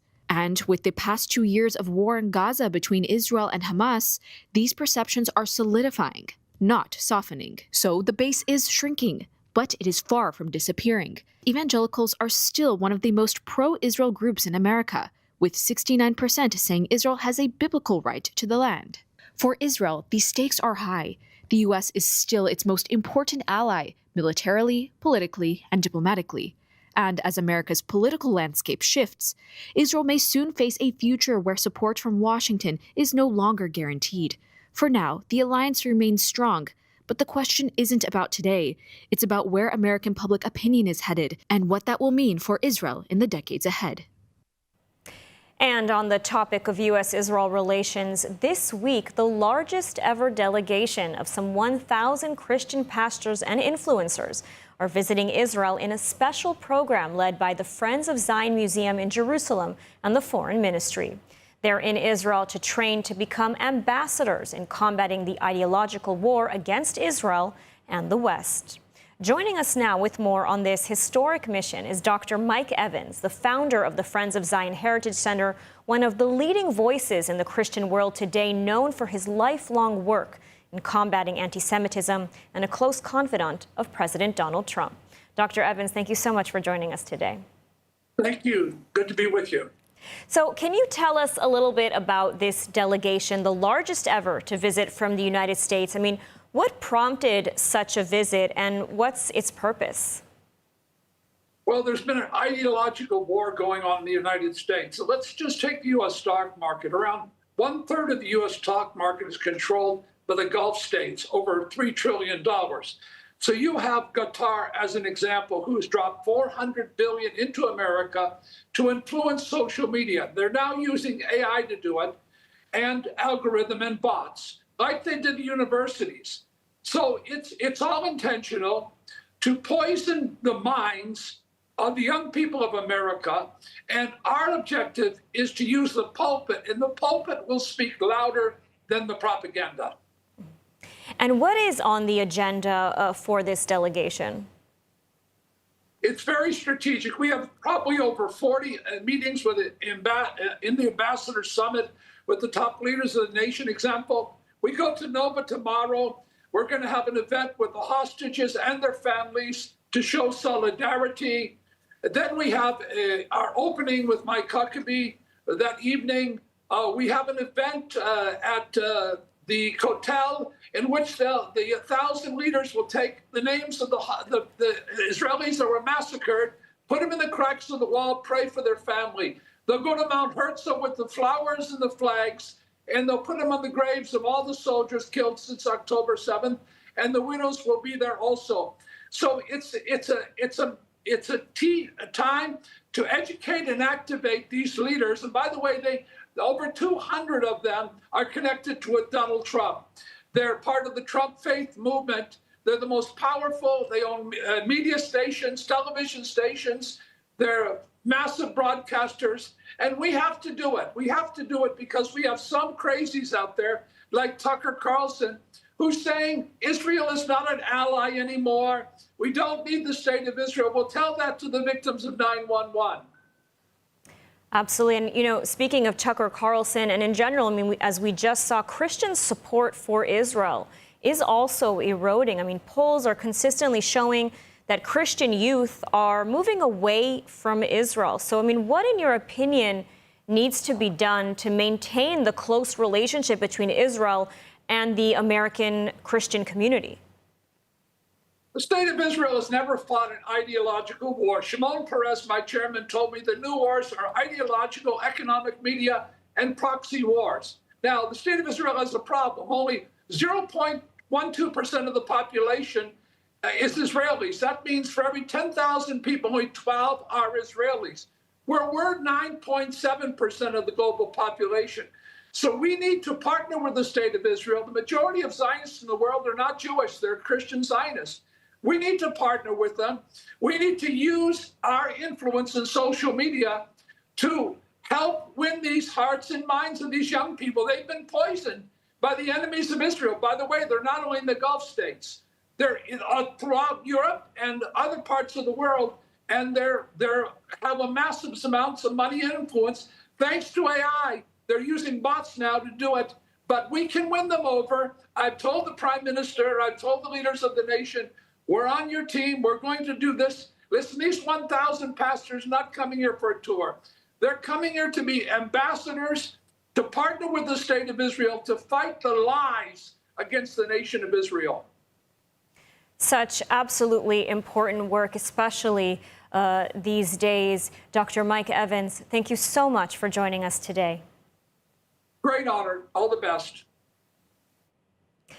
And before we continue, I want to take a moment to share our mission here at ILTV, strengthening Israel's voice worldwide through clear, factual, and unapologetic reporting. That's why your support matters so much. By subscribing to our app, you become part of that mission, helping us stand firm for our values and ensuring Israel's story is told with accuracy and conviction. And with your subscription, you'll have full access to our 24/7 channel with live updates every hour, keeping you connected around the clock. Just scan the QR code on your screen to subscribe and stand with us. And moving on, Israel's already robust air defense systems are getting a brand new upgrade, one that is expected to change the game of air defense and save Israel millions of dollars. ILTV's Devo Klein shows us the all-new laser beam, Or Eitan. Meet the laser system that is changing the game. The Or Eitan should be fully operational within the coming weeks, so why does Israel need yet another aerial defense system? You may have heard of the Iron Dome, tasked with intercepting short-range rockets and mortars like the ones we see from Hamas and Hezbollah that fire at Israel. Or perhaps the David Sling system, which intercepts mid-range missiles inside the atmosphere, used to intercept Houthi or Iranian attacks. But there's one more. The Arrow's impressive technology detects long-range and high-altitude threats, such as long-range ballistic missiles and ICBMs outside of the atmosphere. As Israel faces a multi-front war from hostile neighbors, it is essential to possess these different systems. But there's one problem. Each interceptor can cost up to $50,000. So while the systems are impressive, they are extremely expensive. What if Israel could intercept aerial threats while saving financial resources? That is the mission that Rafael and Elbit Systems set out to solve. Fast forward, and we are getting the first ever laser beam, or Or Eitan. This system intercepts all types of aerial threats, ranging from simple mortars to UAVs to long-range ballistic missiles. The Iron Beam does it all. Israel is expected to field laser beam batteries across the country within weeks, thus being able to use them in operational settings very soon for the first time around the world. With regional tensions rising, this system will play a pivotal role in Israeli security, and it's pretty cool too. And moving on, the Irish have been among Israel's most outspoken critics since October 7th, even rewarding Hamas with recognition of a Palestinian state last year. And now, after severe backlash, Dublin has decided to delay a vote that would rename a park that was named after Israel's sixth president to the Free Palestine Park. The details in the following report. The Dublin City Council has delayed a decision on whether to remove the name of former Israeli President Chaim Herzog from a local park and rename it the Free Palestine Park. The decision to delay the vote came after serious debate and backlash from Irish and Israeli leaders. Supporters of the move say the name of Chaim Herzog, who was raised in Dublin and served as president of Israel from 1983 to 1993, should be removed as an act of solidarity with Palestinians. Ireland's government has been one of Europe's most outspoken critics of Israel since the October 7th massacre. It officially recognized a Palestinian state last year and is seeking to sanction and restrict trade with Israeli businesses in Judea and Samaria. But Irish Prime Minister Michael Martin called the move to rename the park a denial of history and an act that would be no doubt seen as anti-Semitic. Dublin citizens were divided on the issue. I go to that park a lot with my children and so on. I honestly am not in favour of renaming it. Although I have gone to marches to support the people of Gaza and the Palestinians, I feel that the naming of the park is separate. I feel that there is a Jewish community in this area that must feel it must be a very difficult time for them, and I feel that that is separate from what's going on in Israel and Gaza and the wider Middle East at the moment. What's going on over in Palestine, it's horrific and it's disgusting, and you know, to have we're so firmly supporting Palestine, to have even a small park named after. Today, the Irish Jewish community is dwindling. There are currently only about 2,000 Jews in Ireland, according to a 2022 census, down from over 5,000 a century ago. Current Israeli President Yitzhak Herzog, the son of Chaim Herzog, said renaming the park would be a shameful and disgraceful move. and added that it would also harm the unique expression of the historical connection between the Irish and Jewish peoples. Herzog noted that the relationship between the two countries had deteriorated in recent years, but said he still hopes for the recovery of these important ties. And now let's take a look at the weather forecast. Cloudy skies are expected around most of the country tonight, with temperatures reaching lows of 13 degrees Celsius or 55 degrees Fahrenheit. Then tomorrow we'll see clear skies alongside steady temperatures with highs of 23 degrees Celsius or 74 degrees Fahrenheit. And that's a wrap for today's news. For the latest updates from Israel on all your devices, be sure to follow our ILTV channels and our new live channel. And you can also catch us on Screen IL with 24/7 live coverage. Stay informed with the latest news straight from the heart of Israel. I'm Madar Grave-Lazi. Be well, and thank you so much for watching.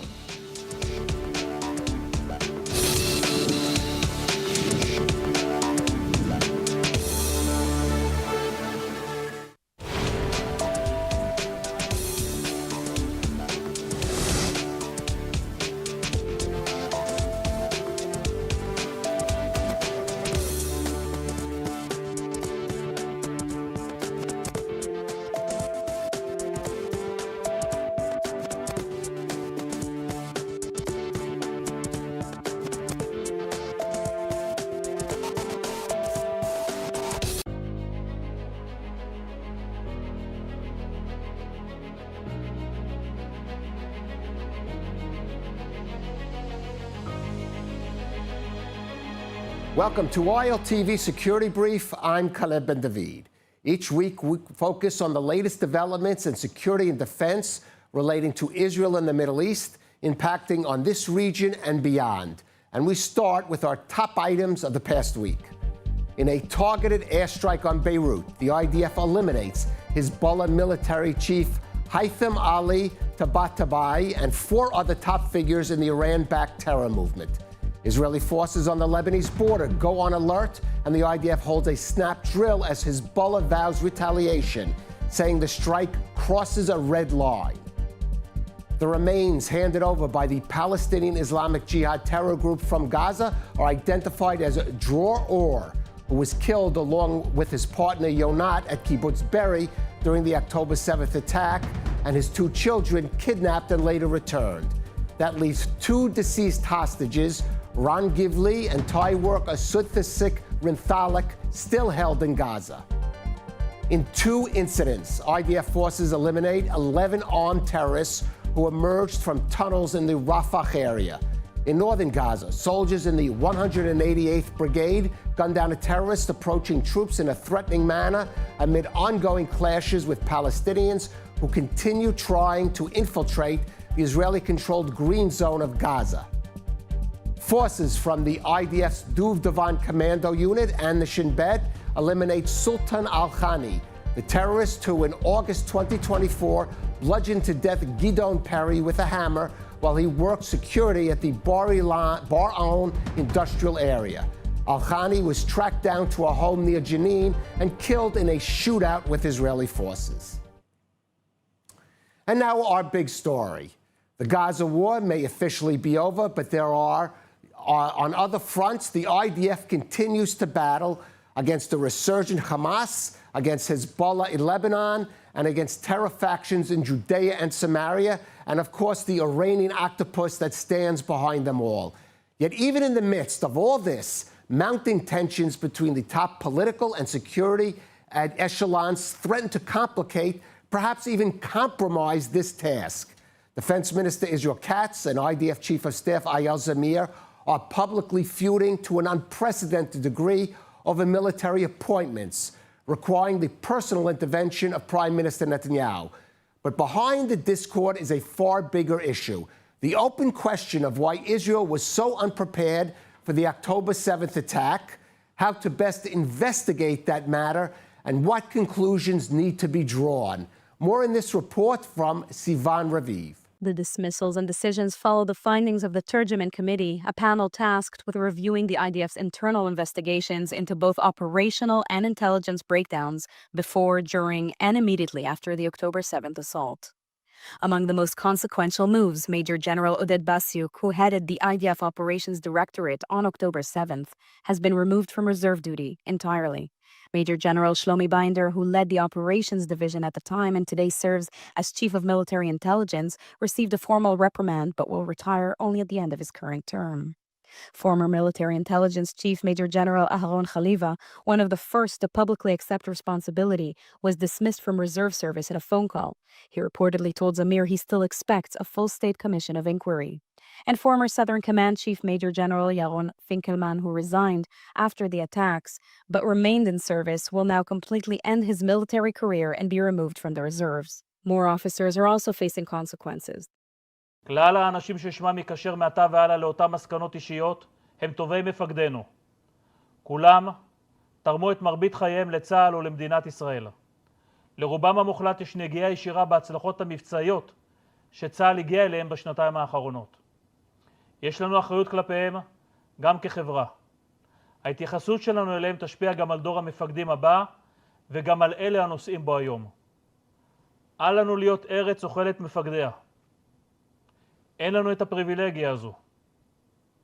הולך תמים ופועל צדק ודובר אמת בלבבו. אמשיך להוביל את צה"ל לאורה של האמת ומתוך אחריות ודבקות במשימה. Zamir says these are only the first steps and that full accountability requires an external, system-wide review. But the government continues to oppose a formal state commission of inquiry, arguing that the nation is too divided to withstand such a process during an ongoing conflict.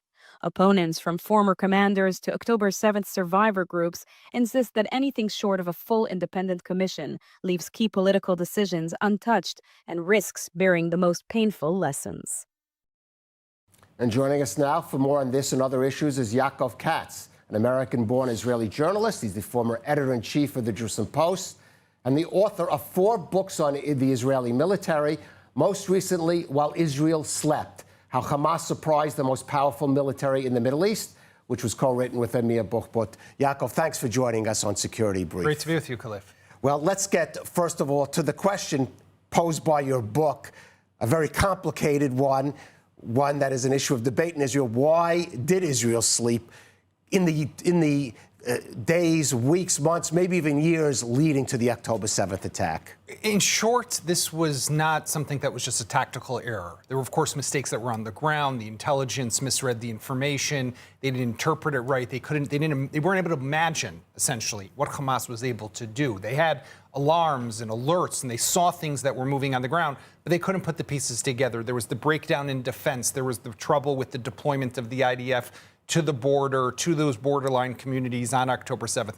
All this went wrong, but this was a system failure. There were policies that were put into place. For example, the policy of containment. Over a period of years, we knew that Hamas was our enemy. We knew they had genocidal intentions. We were fighting a war with them every 2 years on average since Israel pulled out of Gaza in the summer of 2005.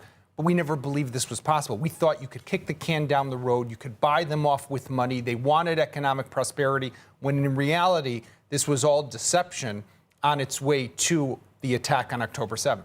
But why was this failure to imagine that? I mean, were there not people in the establishment who gave that warning, said Hamas is going to be motivated by its jihadist ideology, suicidal as it may have been, rather than practical considerations of containing control of Gaza? I think that essentially what happened here is over the years there was an incubation and the cultivation of this policy, this prism, the concepция, as we call it in Hebrew, through which everyone within the system, in the political echelon and in the defense establishment, looked at the Gaza Strip.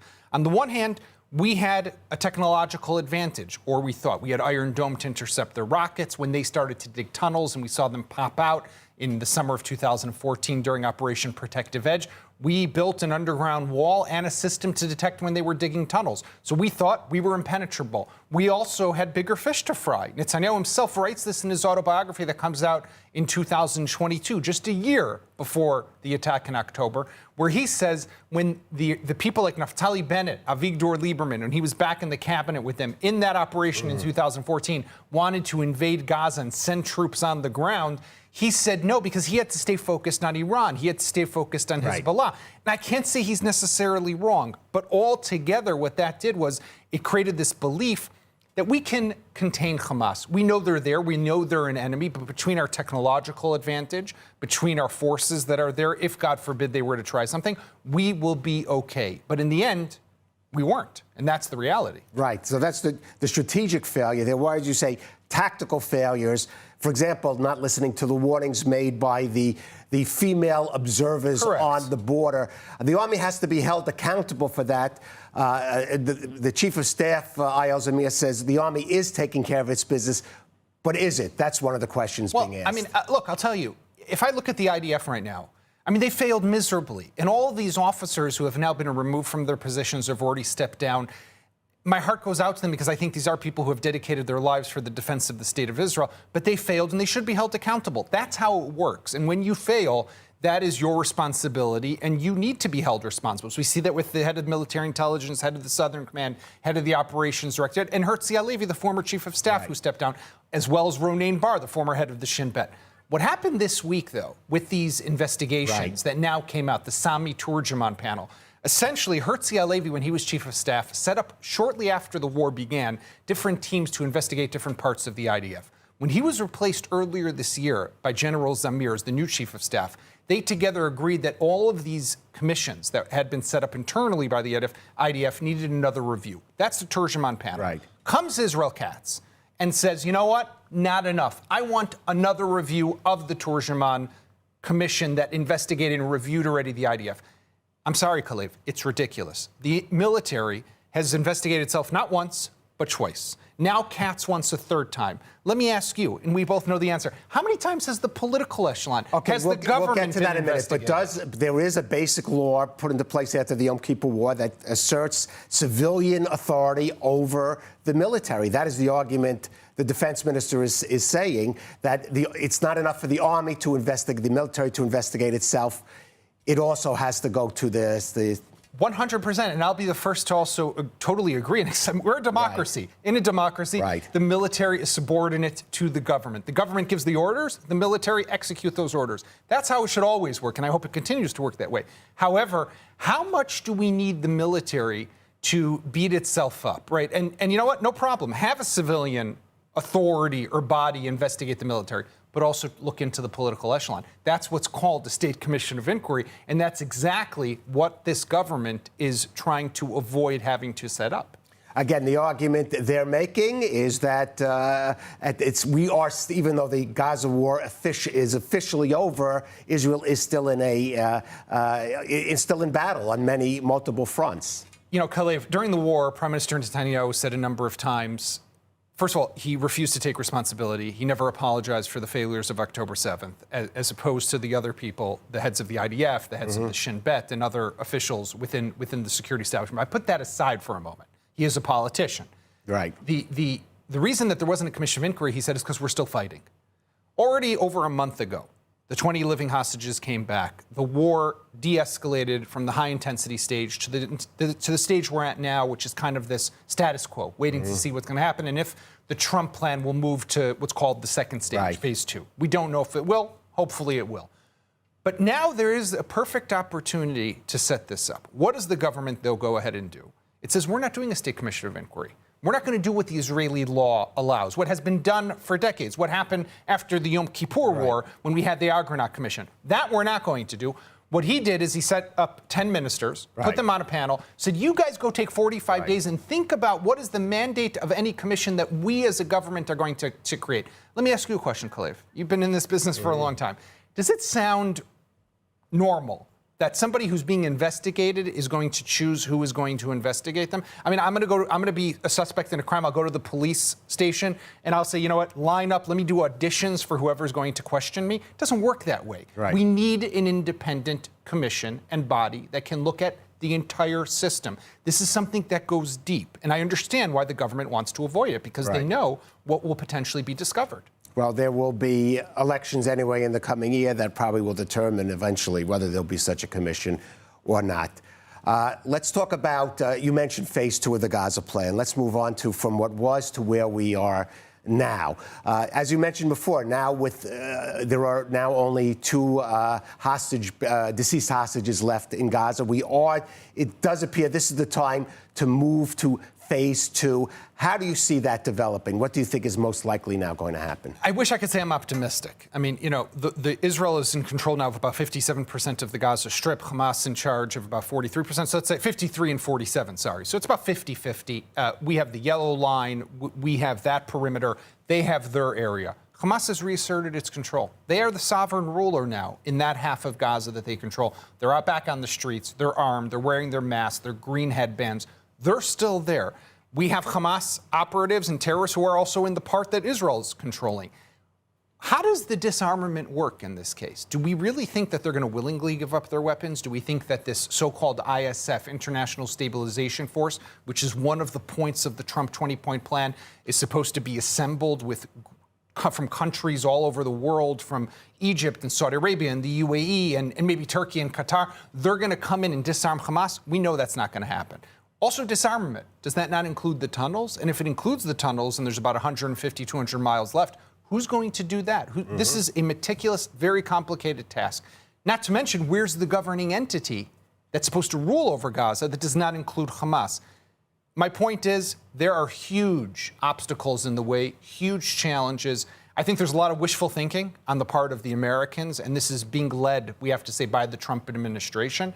For now, Israel's playing ball, but as long as this is the situation and Hamas does not willingly give up its weapons, and let's be honest, nobody's going to come in and take it away from them and risk a clash with Hamas, it's going to be left up to us. And that will mean, potentially at some point in the future, a re-engagement and a renewal of the high-intensity stage of this conflict. Right, but that will be a very different Gaza. And Israel will be operating the IDF on a very difficult battlefield because, as you said, there is talk of introducing this ISF foreign forces, at least into parts of Gaza. The U.S. now has a role, and it seems like, in many ways, a decision-making role with Gaza from their new command center. Is the IDF going to be able to function within effectively within these new parameters? Look at what's happening in the north, because it's a good way to reflect on the south. In the north, we've had this UNIFIL force, right? The UN peacekeeping force in southern Lebanon for the last couple of decades.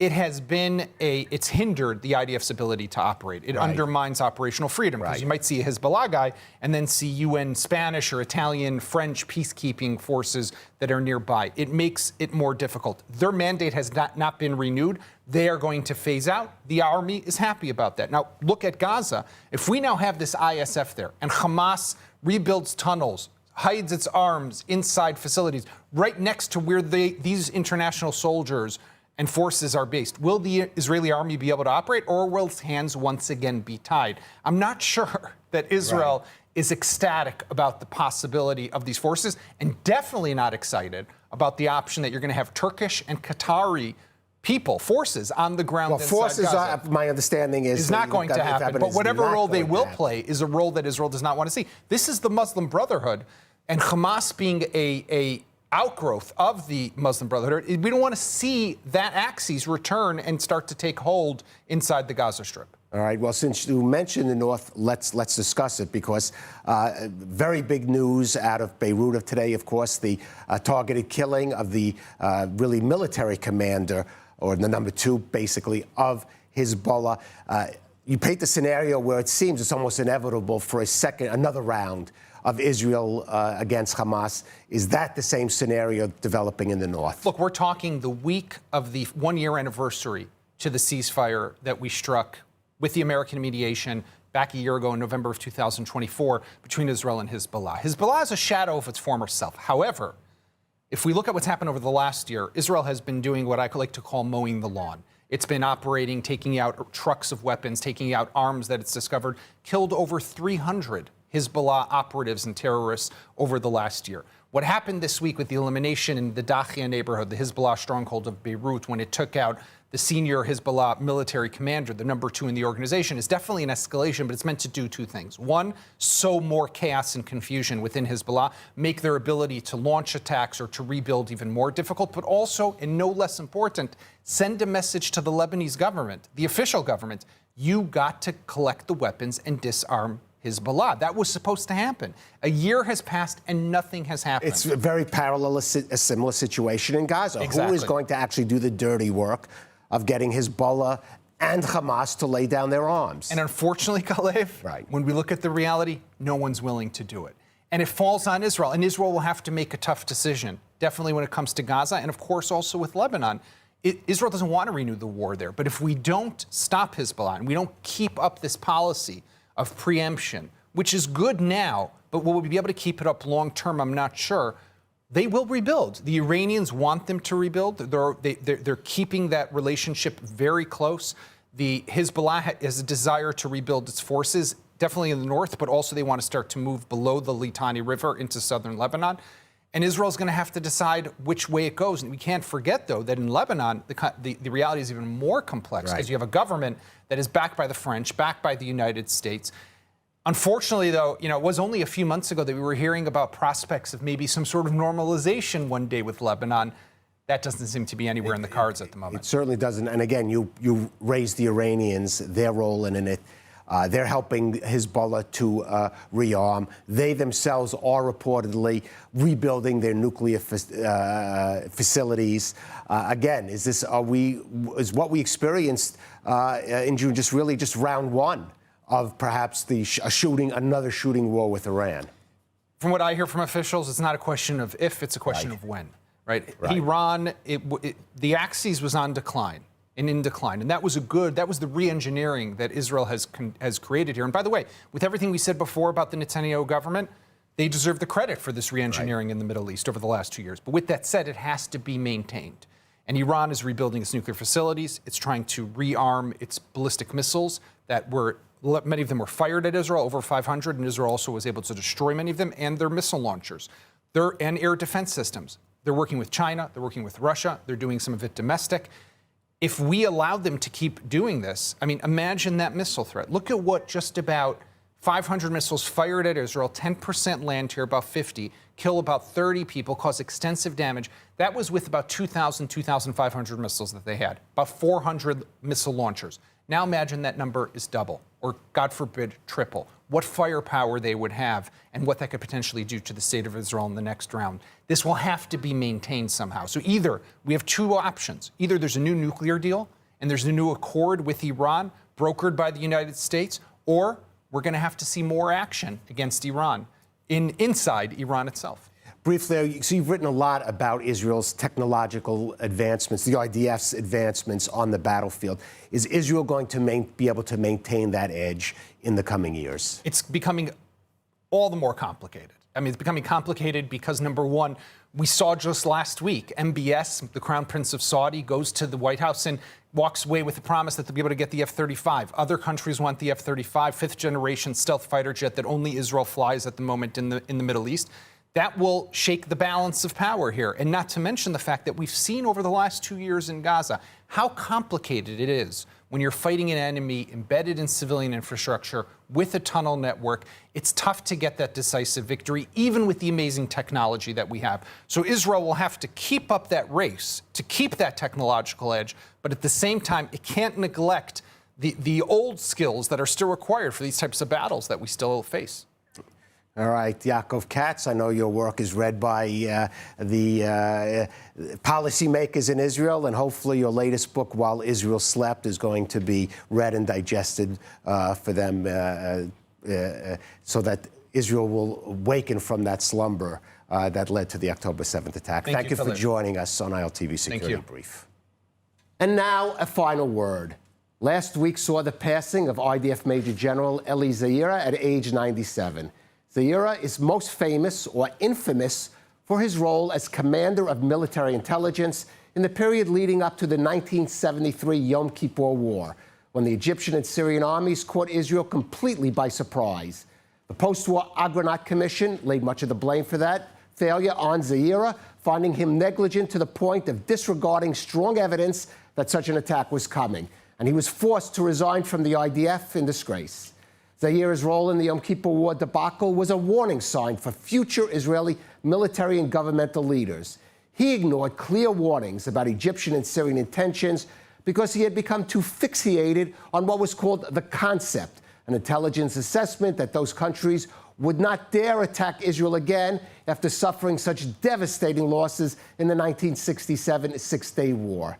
Yet despite that mishap, Israeli security and policymakers would repeat that same error in the period leading up to the October 7th attack by buying into another concept, believing that Hamas had too much vested interest in maintaining the status quo in Gaza rather than risk losing it all in a near-suicidal cross-border raid.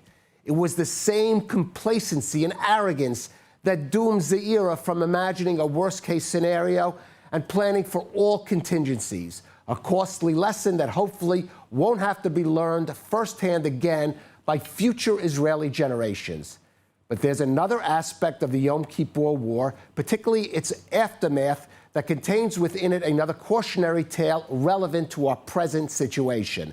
The Agranat Commission that ended Zair's military career, along with that of then Chief of Staff Dado Elazar and other senior commanders, failed to hold the political echelon accountable, clearing them of direct responsibility for failing to anticipate the war's outbreak.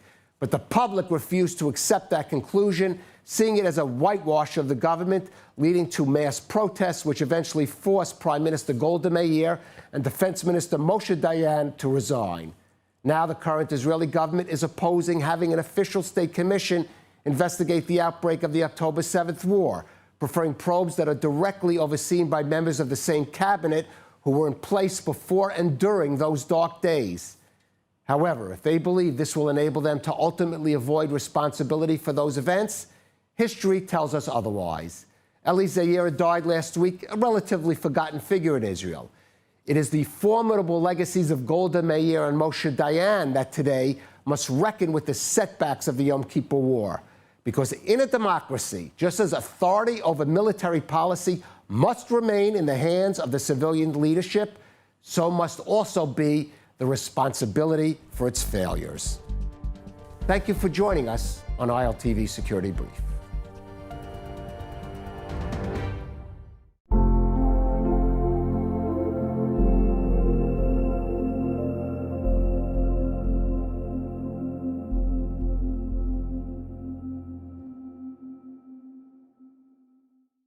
A new nationwide survey shows a shift inside Israel's high-tech sector. Nearly every employee is now using artificial intelligence tools as part of routine work. And as adoption accelerates, experts warn the transformation is already reshaping jobs, skills, and the future of Israel's tech workforce. More on this from ILTV's Mayan Hoffman.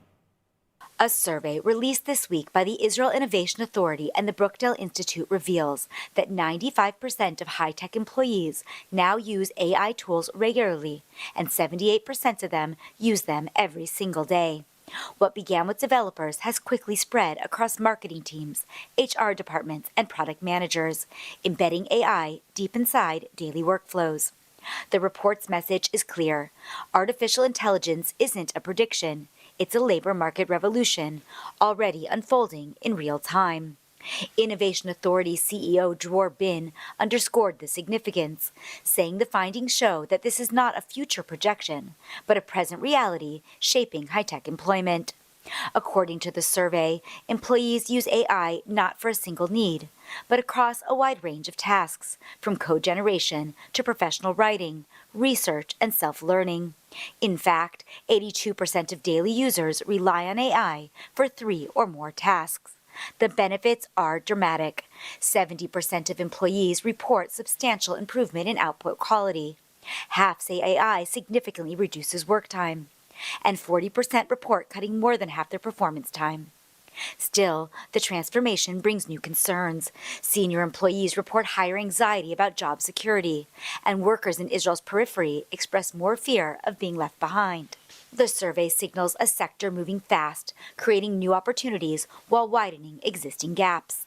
And as AI becomes a permanent layer of Israel's high-tech ecosystem, the question now is whether industry and government can ensure that every worker shares in the benefits of this transformation. Now, before we continue, a quick word about how you can support independent journalism at ILTV. We're committed to bringing you original reporting and stories from Israel that often do not make it into the global spotlight. If you value diverse perspectives and reliable coverage, you can now subscribe through our app to help ILTV News grow. Just scan the QR code on your screen to help us expand our reporting. Continue delivering the kind of journalism that informs, challenges, and connects. Your subscription helps us do more than report the news. It helps us ensure that stories from the region are told with depth, integrity, and clarity. With your support, we can continue building a space for journalism that informs, connects, and inspires.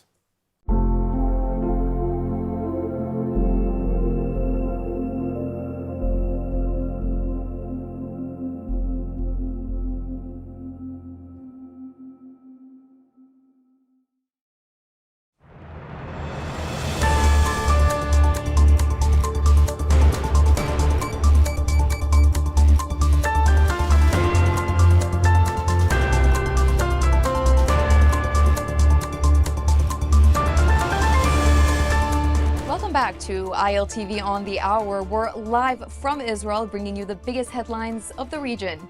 I'm Devo Klein, and here is your roundup of all of the latest developments that are coming out of Israel.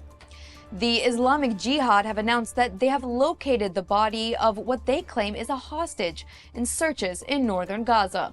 The terror group said they will deliver the body to Israel at 5 p.m. tonight. Now, this development follows an announcement from this morning where Israel confirmed that the remains delivered by Hamas yesterday were in fact not connected to either of the two hostages who still remain in Gaza. Following the forensic analysis in Israel, it was determined that the findings which Hamas claimed were the remains of a hostage did not belong to either the last Israeli hostage, Master Sergeant Ran Gvili, or Thai national Suttisak Rintalak. The families of both have been updated. But despite Hamas's staged efforts to locate hostage body and performing terribly, new details are emerging from yesterday's phone call between President Trump and Prime Minister Netanyahu, indicating that regional peace is still very much on the agenda for the American president. Trump reportedly pressed Netanyahu to be a better partner in moving forward on the Gaza agreement. The two discussed the fate of the trapped terrorists in Rafah, but also discussed developments in Syria. Now, after the phone call, Netanyahu's position has reportedly softened. Take a listen. אנחנו נחושים להגן על היישובים שלנו בגבולותינו, כולל בגבול הצפון, ולמנוע התבססות של טרוריסטים ופעולות עוינות נגדנו, להגן על בעלי בריתנו הדרוזים, ולהבטיח שמדינת ישראל תהיה פתוחה מהתקפה קרקעית ואחרת מהאזורים צמודי הגבול. מה שאנחנו מצפים בסוריה לעשות זה כמובן להקים אזור חיץ מפורז, מדמשק ועד אזור החיץ, וכמובן מבואות החרמון ושיא החרמון. ברוח טובה, בהבנה של העקרונות הללו, אפשר גם להגיע להסכם עם הסורים, אבל אנחנו נעמוד על עקרונותינו בכל מקרה. And in another story, Netanyahu caused a political storm last night when he canceled what was supposed to be a public primetime address to the nation regarding the controversial draft bill. The exemption for ultra-Orthodox service has sparked political outrage among Netanyahu's opposition, with opposition leader Yair Lapid accusing the prime minister of running away and former Prime Minister Naftali Bennett calling the bill a bluff. Bennett warns that after October 7th, the IDF faces a shortage of 20,000 soldiers, meaning Israel must now choose between drafting the ultra-Orthodox or forcing reservists into another 120 days of service each year. The Prime Minister has yet to respond to the attacks. And UK police are now under fire as after admitting they used fabricated evidence to justify banning Maccabi Tel Aviv fans from a match in Birmingham last month. The West Midlands police chief told British lawmakers that the force relied on false reports when recommending the ban for the November 6 game against Aston Villa. The dossier claimed Maccabi fans were involved in violence in Europe, this including a 2023 match against West Ham United that never happened, and other allegations from throwing people into canals to targeting Muslim communities and requiring a 5,000 officer deployment have been publicly disputed by Dutch authorities. The admission has triggered outrage, with critics saying that Israeli fans were unjustly barred based on misinformation and that the police risked undermining public trust. Well, the European Broadcasting Authority now faces a similar dilemma: disqualify Israel from an international apolitical event or succumb to pro-Palestinian violence. Tomorrow, the EBU will discuss Israel's participation in the 2026 Eurovision Song Contest, as several countries have threatened to boycott the event should Israel participate. Slovenia, Ireland, and Spain will not participate if Israel is involved, but Germany stands firm with the Jewish state, saying they should be allowed to participate, as they have been for nearly 6 decades. And that's a wrap for this edition of ILTV on the Hour. Don't forget to scan the QR code that's on your screen now for all of the latest developments coming out of Israel. I want to thank you for joining us for this update, as this region is constantly changing. And for more updates, I'm Devo Klein, and check in back at ILTV on the Hour. Thanks for watching.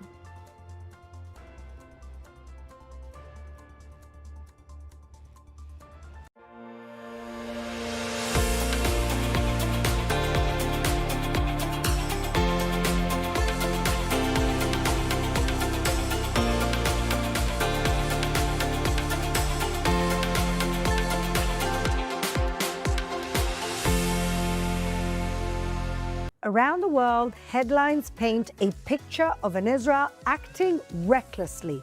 Palestinians shot after appearing to surrender, and 2 children tragically killed after crossing the yellow line in Gaza. But is the global media missing the deeper reality of the enemy Israel is facing? Plus, Prime Minister Netanyahu asks for a pardon to focus on winning the war. And abroad, a new Trump executive order targeting the Muslim Brotherhood, a sign that the world may finally be recognizing the nature of the threat. All that and much more on the Quad. And welcome back, everybody, to the Quad here in our Jerusalem studios with my wonderful co-host, Emily Schrader, human rights activist and journalist, and par excellence activist, model, dancer, and much more, Bellamy Bellucci. Welcome back, everyone. There's so much going on, as every single week. But this week, we actually have the first ever real proof and a confession of somebody used as a human shield. Look at this. الموقف اللي صار معي ما حد صار معاه. لي المرة بتقول لي صوت خروشة، نزلت افتح الباب لو من عناصر ملتمين من عناصر حماس. المرة قعدنا قلت له اللي تنقصف الدار علينا، وصاروا صايح الأولاد الصغار. لو بقول لي بدي ابعتك على دار سلمان تشوف اليهود موجودين غاد، قلت له بقدرش. لو بقول لي فدا الوطن، لو ضربوني وقال لي روح، ما رضيتش اروح. لو قال لي ده غصبا عنك بدك تروح فدا الوطن، قلت له انت روح فدا الوطن. اضطريت اروح اشوف. بعد ما ضربوني اضطريت اروح، والحمد لله ما لقيتش يهود ورجعت. وتعامل معنا دروع بشريه يعني، والناس في غزه ما لهاش قيمه عند حماس يعني، وبتعاملوا بالمدارس بخشوا مدنيين، بخشوا بين المدنيين في الخيم بين المدنيين، يعني حرام اللي بيصير فينا. So here we have it again, what we've been telling the world and screaming from the rooftops, that Hamas uses human shields. And not only uses human shields, but that's exactly their strategy. And they use human shields because they know that we actually care for other people. And yet, with all of that, war is horrible and war is ugly. And we've had a slew of different news items this week that expose the ugliness of the war in impossible urban conditions. And we're here to unpack all of that and much more. Let's start with Judea and Samaria, the West Bank, where these 2 terrorists, let's not confuse it, they were terrorists. There was a showdown with the Israeli army. They were there for 2 hours trying to get them out. They come out. It looks like they're surrendering. The IDF soldiers are telling us afterwards in the interviews that somebody put their hand in their pocket. You can actually see that in the video. And so they thought there was an imminent threat of getting shot and shot them. Of course, the media sees things very differently, and all of the headlines go out that Israel is summarily executing people who surrendered. How do we deal with all of this in the middle of what we're facing? Emily? Well, I mean, I think the Army did say that they are investigating it, so I'll reserve my judgment of the situation. But what we do know so far is that Palestinian Islamic Jihad did confirm that those two individuals were wanted terrorists, that they were active members of Palestinian Islamic Jihad. And I think the problem that I've seen in how the media is reporting it and how, commentators, especially on social media, are responding, such as Hussam Zamla, the Palestinian ambassador to the UK, they're presenting it as if these are innocent Palestinian children who were just walking down the street and the IDF executed them. Yes, going about their day. And this is a total misrepresentation. And I find it highly disingenuous that someone from the Palestinian Authority is complaining about this when the Palestinian Authority is actually hunting these same terrorists. This is a terrorist organization that actually threatens the sovereignty, or what little there is, of the Palestinian Authority itself. And they keep paying terrorists to kill us. That's right. In any case. And that's right. So it's not like they've given up. Yeah, the idea that these are innocent people and that it's being presented as something somehow indicative of Israeli policy, or that those are the orders is ridiculous, especially given the fact that the IDF said immediately, we're investigating this, because at first you see it appears as if they've surrendered. Then they're rolling around on the ground. You can see their hands moving. One of them looks like he's going back inside. Yeah. And again, as you mentioned, this is after a 2-hour manhunt for these individuals who are known terrorists. Yeah. So there's a lot of things going on that we don't know when you're not the actual combat soldier. So people should reserve judgment. And I think it's irresponsible of the media to be opining on this the way that they have thus far. This is what we've been suffering for the last 2 years, and people don't seem to realize that the IDF rules of engagement are actually very, very strict. Yes. In fact, many soldiers complain that their rules of engagement actually sometimes could endanger their lives. And this is the terrible situation that you find yourself in. You have to make a decision in a split second, or you're dead, or you're dead, a flinch. And people don't seem to understand that these soldiers, our soldiers, have to make these life-death decisions about their own lives, about defending their troops with terrorists. It's not like it's, like you said, people going about their lives. But the world does understand. They just choose to not see it for exactly what it is. You think so? If we look at, one of my favorite things that Joan Rivers ever said is, if if New Jersey came into New York, we would flatten them. That's the American mentality. If they attack, even the smallest flinch of them thinking, okay, there's an imminent terrorist attack coming in, or there's a terrorist out there, they actually go about their business. So it's strange to me from the West to then have this ideology, which almost is like them washing themselves of the blood that they've already had, especially after all the other terrorist attacks. And all of a sudden, after 9/11, there's this rewrite that's happened mentally of, this is how we're going to wash our hands of the blood that we have on us by constantly going back to Israel. So let's look at Israel. Don't worry about anything else. Wait, but this is Israel's surrounded. It's not like New York. It's not an island in the middle of nowhere in America that's got borders and bases all over the world, where there are eyes all over the world. And all of a sudden, like you said, anybody in the IDF has to make a quick split decision because they're the barrier between a terrorist, not just them, but Israelis. Yeah. How is the world not? It's such a simple. You can explain that to a 5-year-old. No, but I also, the hypocrisy of it all. Was there ever any scrutiny like this when they were fighting ISIS? Ever? Anybody? In fact, I've got a friend who brings over a lot of senior army people to Israel, to some of them hostile, some of them less hostile, to see what the IDF faces. And they confirmed that their rules of engagement are much looser than ours. Yep. In fact, in Afghanistan and Iraq, they used to have these boys spotting for ISIS, 12-year-old boys. And the directive was, you see a spotter, you kill them. We don't care what age they are. Yep. And we do so much to avoid that. Yes. When Hamas is just throwing these kids in front. And unfortunately, horrible things happen, like what happened over the yellow line. Now, those children I'm assuming they were innocent. I'm assuming, because you can't assume anything these days. Yep. I'm assuming they were innocent. Of course, the whole narrative has gone that they were picking up wood for their father in a wheelchair. There's always a father in a wheelchair. I'm not sure that's right. I'm not sure it's wrong.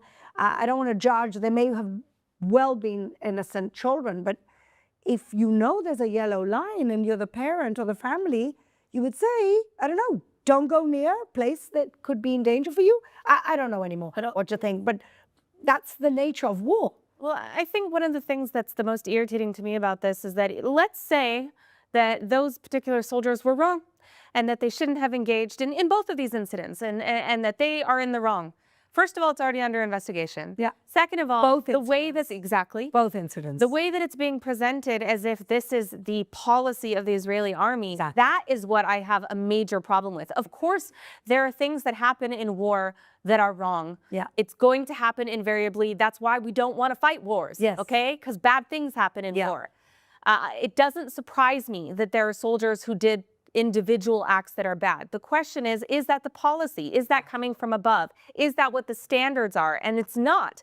And if you need evidence for that, you can just look at the fact that we arrested dozens of terrorists this week alone, and none of them were executed. Yeah. This is not a policy of Israel. And so the intentional misrepresentation that we see from commentators, from people who don't know what they're talking about, from NGOs, and even from government officials, from foreign governments, it's completely unacceptable and totally inaccurate. And you're right, the hyper focus on Israel, and not just Israel, but specific incidents, as if that's indicative of the whole, is totally disingenuous. I think that's a very, very clever point, that it's not a system-wide or it's not endemic. It's things that happen. You know, I saw something on Instagram the other day.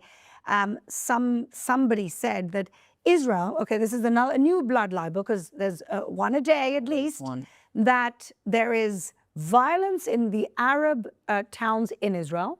In the Arab society in Israel, there's a lot of gun violence. We saw some murders recently. This is all crime, gangland stuff, okay?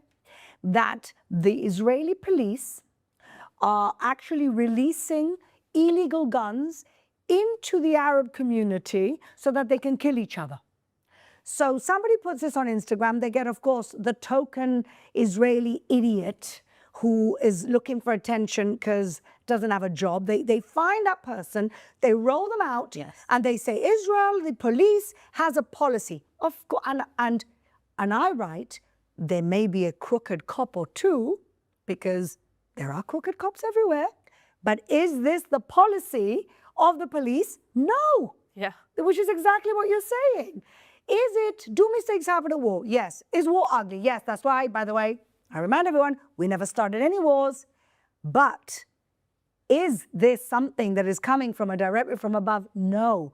And this is exactly where that blood libel lies, that you're trying to portray Israel, you're trying to demonize Israel, which is part of how a legitimate criticism moves over to anti-Semitism. You're trying to demonize Israel at every given moment. And that's what's going on. Well, also within the source of what the education system is already in the world outside of the Middle East. It has dumbed people down to a point where they think that they even understand what war is. So it's not a little squabble between brother, sister, and your cousin, and then somebody reprimands you and takes you to therapy. We don't need a social worker. Yeah. This is a situation that's happening to people, and they think, well, you could have done it differently. Oh, okay, please tell me how. And they're all experts. No, they're all war experts. Exactly. Dave Smith. Dave Smith, the best. Dear caught in the headlight. He really looks stupid. He's now an expert. He read Google, did ChatGPT 3 times, and now he knows better than everyone else. And the thing that there was an interview with Mark Ruffalo with one of them, I think it was Seg or somebody else, where he literally verbatim uses the words of Israelis when he says, and they all keep saying, this is the manipulative tactic that he has, and I'm almost like, you're not that good of an actor because I don't believe you. Well, the wording is, so what's happening right now, I'm no longer friends with these people like Scarlett Johansson and all of them because they keep telling me that they use their own people as human shields. I mean, what kind of person that's being starved, that's going through famine, and is literally living in an open air prison would ever use their children as human shields? Oh, God. Okay. Hold on. Then again, ask yourself the same question with a headline just like came out. Ask yourself, if people are truly starving, if they're truly, what, logically, does that make sense? No. Then why do you have anything to say? Like, for anybody with a second grade degree will go, wait, something doesn't make sense. The milk is not the water is not the milk. There's no logic. But if you keep selling something so many times, like I've said multiple times, of course, at some point, if you tell yourself a lie enough, even you will believe it. They've bought it lock, stock, and barrel. That's it. They're committed and they're doubling down. Even when the report in the UN comes out, there was no famine. Oh, really? We knew that. The report came out in the UN, there was no genocide. The report comes out, there's no rapes. Really? We have the video evidence. Like, it's cognitive dissonance. They just say, okay, it's AI. It's just, you've doubled down, you're lying, you don't care because ultimately you hate Jews. And Israel's Hollywood, yes. According to them. Okay, let's move to cheerer topics, like Netanyahu's request for a pardon, which again, it's incredible how everybody around the world is now a legal expert on the Israeli legal system. And I'm sure there'll be disagreements here around the table, but let's hash it out, ladies. So the argument is, if he wrote a letter and the letter says, for the sake of the country, I want to prove my innocence, but for the sake of the country, I have to be in court 3 times a week. For the sake of the country, we're in the middle of the war still, post-war, whatever we're at. I'm asking for a pardon or to be let off in order to get the country to move on. Okay? So the cynics will say, oh, come on, you haven't admitted your guilt and you want a pardon, which doesn't work legally. But other people are saying, and I had a little Twitter argument last night with Piers Morgan, it's an abuse of power. Sorry, everybody in this country is entitled to apply for a pardon. It's not an abuse of power because legally it's allowed. So again, there's standards for everyone else, and then there's standards for Netanyahu, there's standards for everyone else, and then there's standards for Israel. So I'm very curious to know what you think, Emily. I mean, I don't think it's an abuse of power, and I don't think it's people are saying it's undemocratic. It is anything but. It's literally something that is structured within the legal system. Exactly. It also exists in other countries as well. Absolutely. So I don't think there's no legal problem with it. I also think that the charges are kind of ridiculous to begin with. I agree completely. Not really that big of a deal. I don't like Netanyahu personally. I don't support him, and I don't want him to run again. But I don't think that it's what people are making it out to be. And I think people hyper-focus on this just the same way that they do with everything related to Israel. And I don't think it's that big a deal. I don't think it's that big a deal if he does get a pardon, and I don't think it's that big a deal if he doesn't. Well, you know, the most serious charge, which was the bribery charge, is bribery, fraud, and breach of trust. The bribery charge, basically the judges said to the prosecution, guys, really holds no water. Yeah. And so that's basically been thrown out. Yeah. So what's left is breach of trust and fraud, and we're talking about mainly cigars and champagne, which honestly, I find ridiculous. You have Trump taking a plane from Qatar, and people are worried about cigars. Again, when you look at the most hated man on the face of the earth right now, everybody will always come at him from some kind of avenue, even Israelis included. Oh, God. My number one thing is I'd much rather listen to an Israeli lose their mind about who is part of their governing system than listen to somebody that does not have citizenship in this country and does not actually have full footing to even vote. I don't want to hear it. But if I'm going to be asked what my opinion is on it, is I was born in a country where corruption fuels the 24 hours of the day. I don't think people would actually have a pulse if there was no corruption. Yeah. I also live, I'm a citizen of the United States of America. If I had to go down a list of every single politician that everybody is so in love with and so charismatic and the kumbaya, the things that they're doing behind closed doors, trust me, if you're coming at him for cigars and champagne, give me a break. I know. Well, it's also, I mean, if you look at the Israeli government, I'm sorry, but it's no exception. Governments are governments. There's corrupt pieces of in every government, including ours, many of them. And I don't like the idea that this is so much worse and so much more important to the integrity of democracy. It's preposterous. Preposterous because the thing is, and people don't want to accept this, that Netanyahu, even with this over his head for the last 10 years, keeps winning elections, which means people are having their say. And this doesn't seem to bother them. It doesn't mean that if he did something wrong, he shouldn't, be prosecuted. Well, that's a whole other issue. Yes, but I want to say that there's a very strong chance that these are politically motivated charges. Oh, for sure. A, because the bribery charge was thrown out essentially by the judges.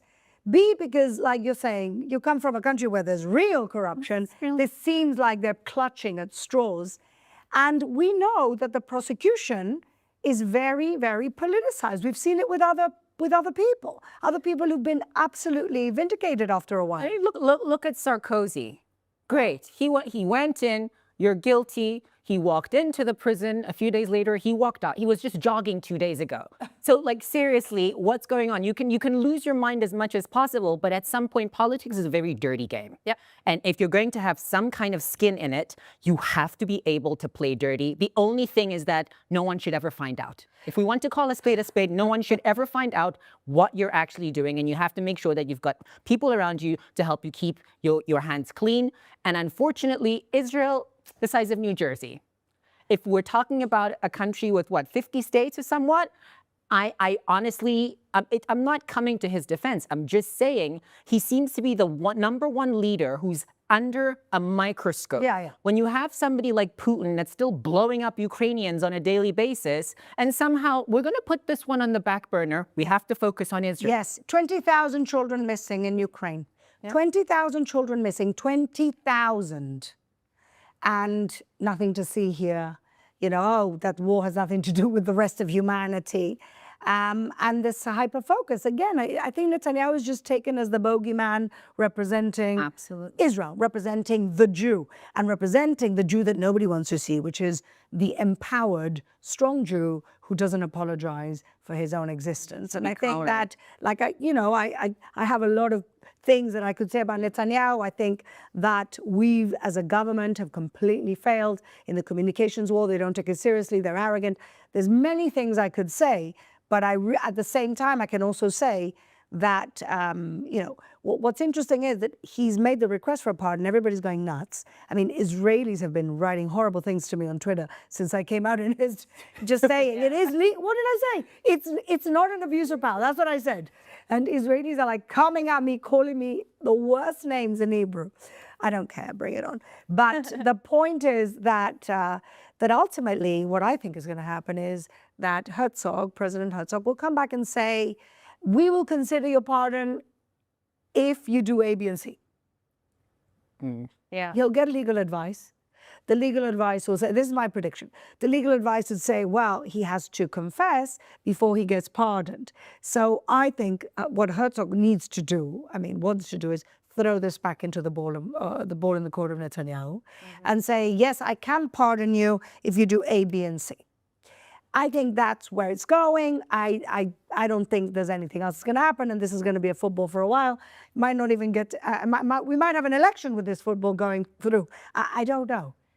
I mean, at the end of the day, like you said, he keeps winning elections. You have to give him one thing. He keeps winning elections no matter how much is coming at him. But we're not really out of the clear yet. No. We're not out of the clear yet. So I would honestly want to focus more on what's happening tomorrow here. What's happening tomorrow here? Where are we as Jews? And making sure that if Israel is state, Jews outside feel safer. Yeah. That should be the main focus. Yeah.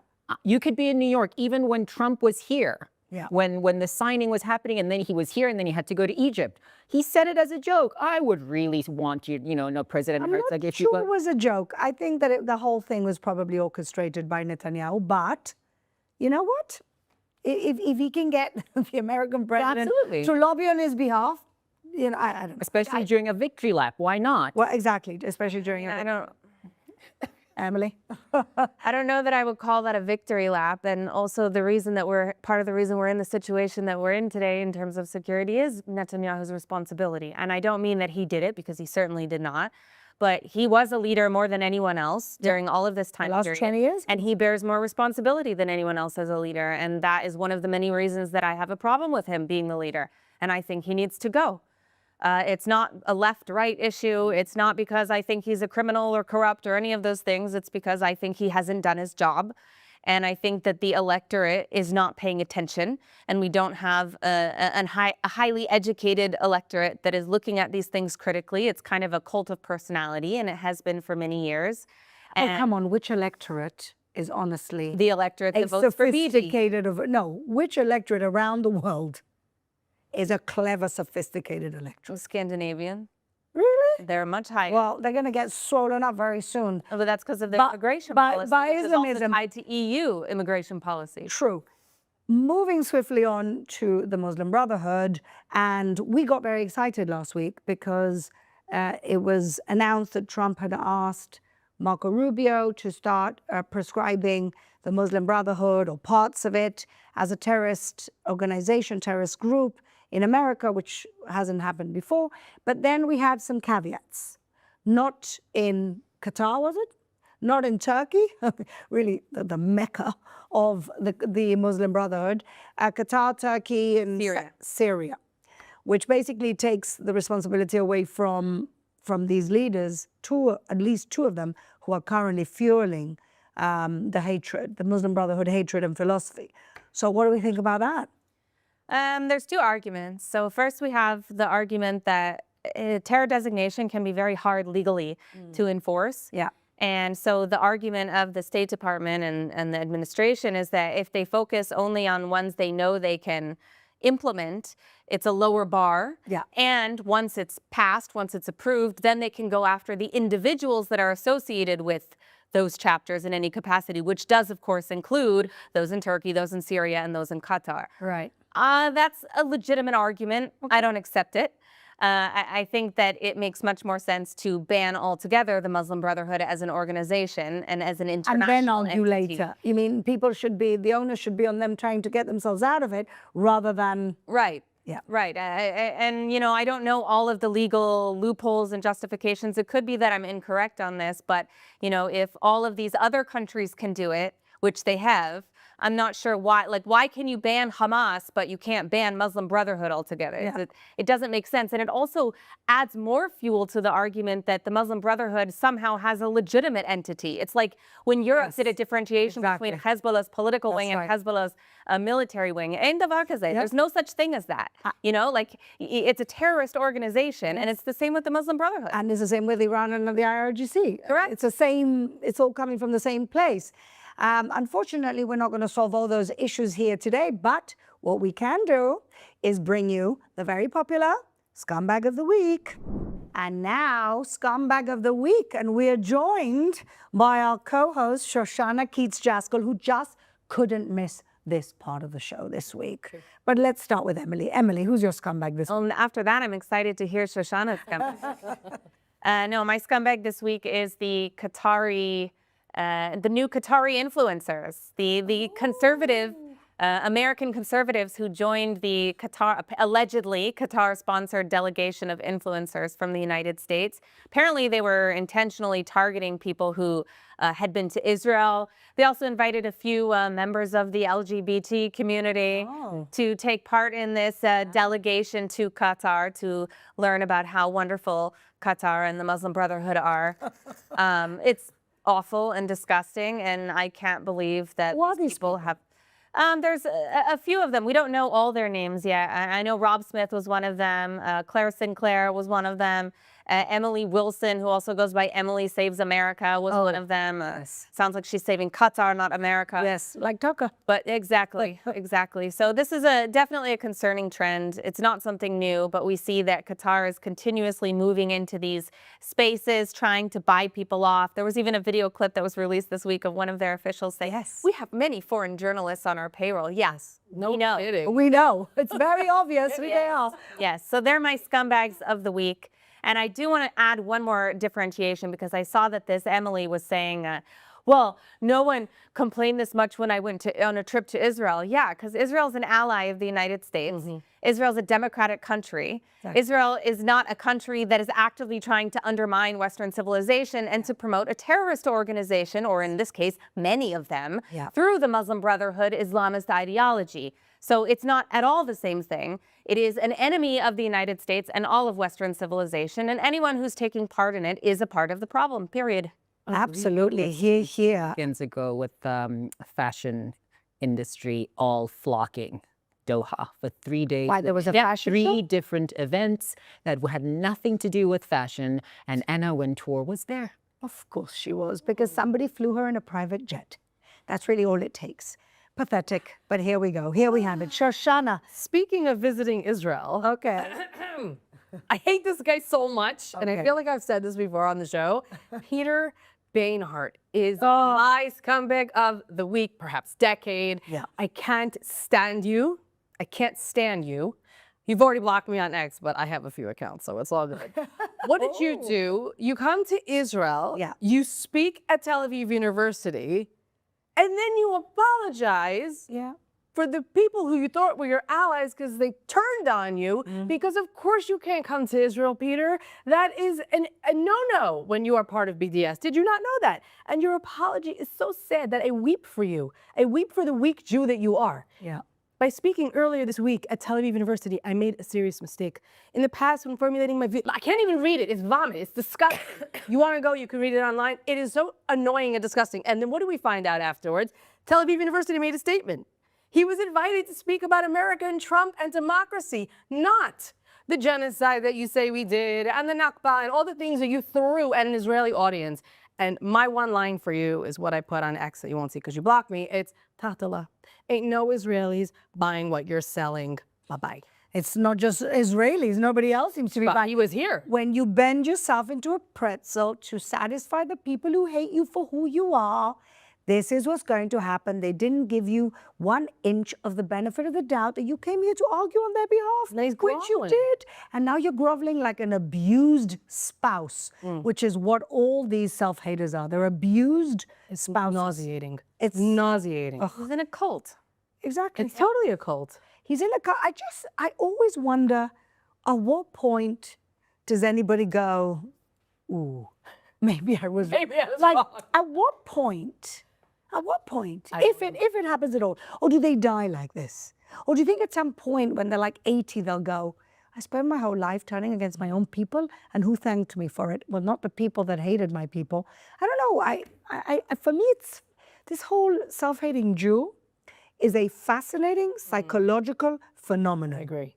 It's fascinating to me. It's so weird. I can't grasp it. I can't grasp it. And you know your grandparents were probably Holocaust survivors as well. Like, I don't get it. I had lunch with somebody this Shabbat who was in school with him. Yeah. She said his family, I don't, they're not very proud. Put it this way, they're traditional people. And you know what the worst thing is? That when he made his apology or he had an interview, he did an interview, I think it was for the Jerusalem Report. I don't know why anybody's bothering to interview him anyway. He had all these Sepharim, all these Jewish Gemara texts behind him. What are you trying to prove? This is a sign that you're a good Jew? No, it ain't. Sorry. You obviously didn't actually open it. Oh, and read them. There's assimilation above your own people. Oh, my God. That's what it all And what happens with assimilation above your own people? They don't want you anyway. Unfortunately, we have a painful history of that. Bellamy, who's your scumbag this week? Guy Pearce is the scumbag of this week. And going back to just what you mentioned is like, for Jews, do they ever get to a point where they say, wait, maybe I should question what I did. I was wrong. Or maybe, no. Even with him, the good thing about all these actors, musicians, and entertainers is that they have PR machines behind them. So somebody went, hey, buddy, you're about to literally burn your career to the ground because this is incorrect information. We understand that you feel this way, and then we're going to give you something to say, and then we'll write it out for you, and then whatever you need to say is just say that you're taking a break for a while from social media. You don't even run your own social media. Let's get real. It's done through filters of everything else. And I was watching things that he's done on every single carpet and posting throughout since the beginning of this year. And he says, okay, this is January of this year. So they've reached a ceasefire. His response was, this is great. What a wonderful thing that the Palestinians can go back to their homes exactly where they were, happy and sound, on October 6th. And I said to myself, if you're smart enough to be able to read a script, study a character, take yourself out of your body and embody something else, how am I not believing anything that you're selling to me? And that's the issue that I have with all of these stars that are so protected by agents and managers and everything else. Because when a Jew even wears a Magen David or a yellow pin on a star, they come after them like a crazy person. That's a symbol of genocide, as a Zionist, blah, blah, blah. That's the end of your career. On the other side, don't worry. Go away on vacation for a few days. Don't post anything. We'll make sure that nobody takes a picture of you. Come back with a tan and say, I'm very sorry. Yeah. It's just, honestly, that it's, as you say, it's so disingenuine.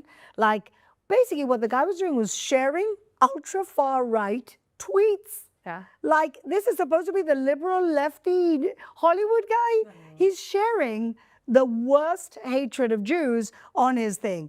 And you know what I find really funny? We had, who was it that made, David Lang made John Cleese a scumbag of the week a few weeks ago.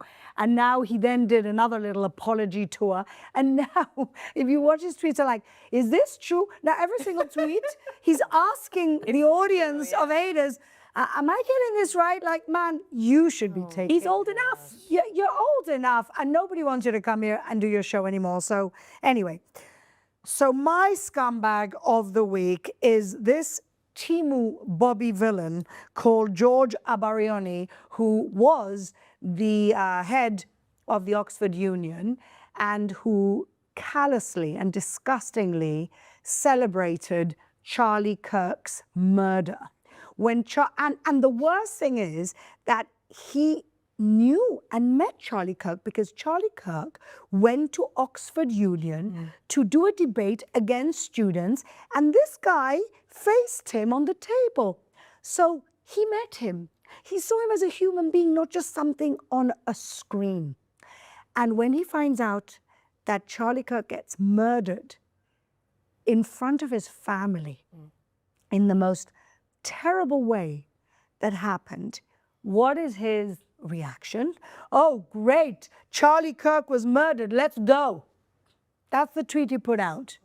Now, why is he my scumbag? He was a scumbag then, but he's a particular scumbag this week, is because now he's going on a victim tour. Because, of course, the murder of Charlie Kirk, he's the victim. Because he got pushed out of the Oxford Union because they couldn't do anything else, let's be honest. And now he's going around, he was on LBC radio, saying that he is the victim because of the way the people reacted to him celebrating the murder of a good man that maybe you didn't agree with, but he was a good family man who got murdered in front of his children. And you are now using that and your reaction as a reason to get people to feel sorry for you.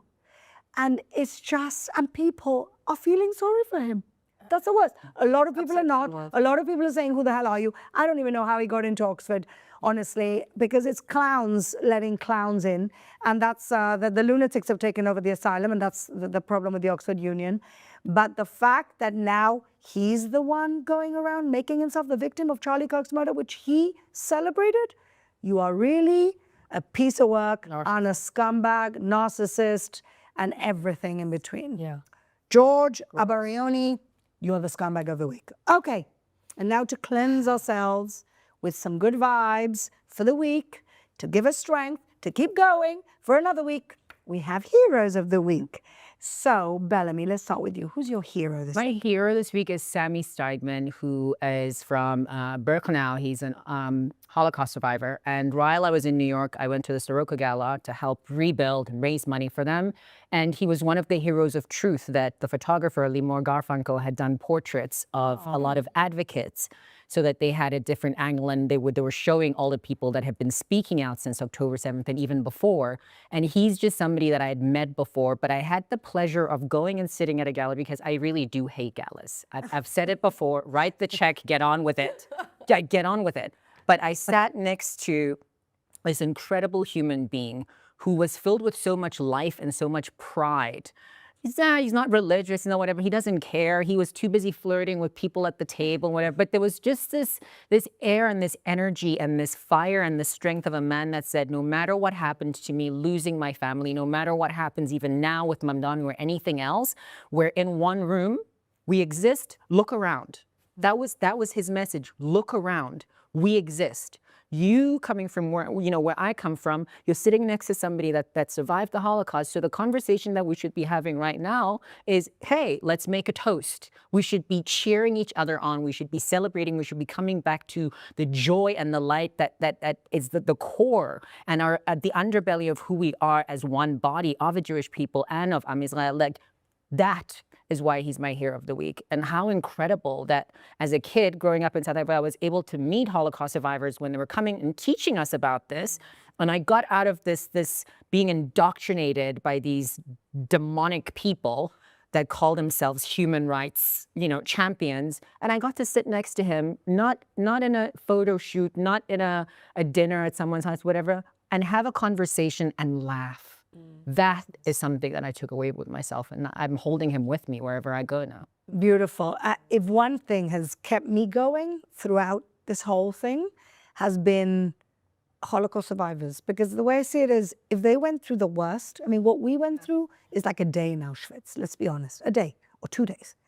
And if they went through that for years, that gave me hope that we can get over this, that we can move on, that we can remember, but still look to a positive future. I had a friend who, she's now passed away, but I had a Holocaust survivor friend named Judith, who I miss terribly. And I used to go and just cry to her, and she's comforting me, and that gave me a lot of, that gave me a lot of strength. So I hear you. I really hear you. Shoshana. Well, they've been my scumbags before, so it's actually really nice to make you my heroes. Oh. Yeah, imagine that. Have they had that before? Have we had scumbag turned into a hero? Oh, I think Bibi's been both. Okay. Other than Bibi, who's definitely Trump both. Okay, well, that's true. That's true. Well, Australia, you're in good company with Bibi and Trump as someone who was a scumbag, and now you are a hero. Why? What happened? Because the Australian government has listed the Islamic Revolutionary Guard Corps, the IRGC, as a state sponsor of terrorism. Yep. They committed to taking the step following the ASIO's assessment that the IRGC, sorry, I'm reading this, had orchestrated attacks against Australia's Jewish community in order to sow division and undermine the multicultural society by targeting Jewish Australians to inflict harm and stoke fear. And I have to say that it's not just symbolic. Like, it's a really big deal to do something like this. First of all, you have to stand by your values. If you don't stand by your values, what are you? You're nothing. What are you? So the fact that Australia has said, you know what, they are terror supporters. They are not somebody that we can say we are friendly with, and they are sowing division in our home, in our land, with our people. That is what a democracy does. And I applaud you, Australia. Thank you very much for being my heroes as opposed to my scumbags. Keep going. Oh. Yeah. That's nice, right? I think it's because it was in their territory that, the IRGC. How about we've been warning? If they'd listened to us, we would have told you it's coming. Yeah. Right? Listen, I like the turnaround. Yeah. I like it. We have to recognize people when they do the right thing, as opposed to when they do horrible things. Gives me hope that the West is waking up. Let's hope. Yeah. Emily. So my hero this week is actually related to the scumbags that I had. Xavier de Rousseau. Oh, we love Xavier. The activist, influencer, commentator. I don't know what title I should use for him. He wears many hats, I guess. Yes.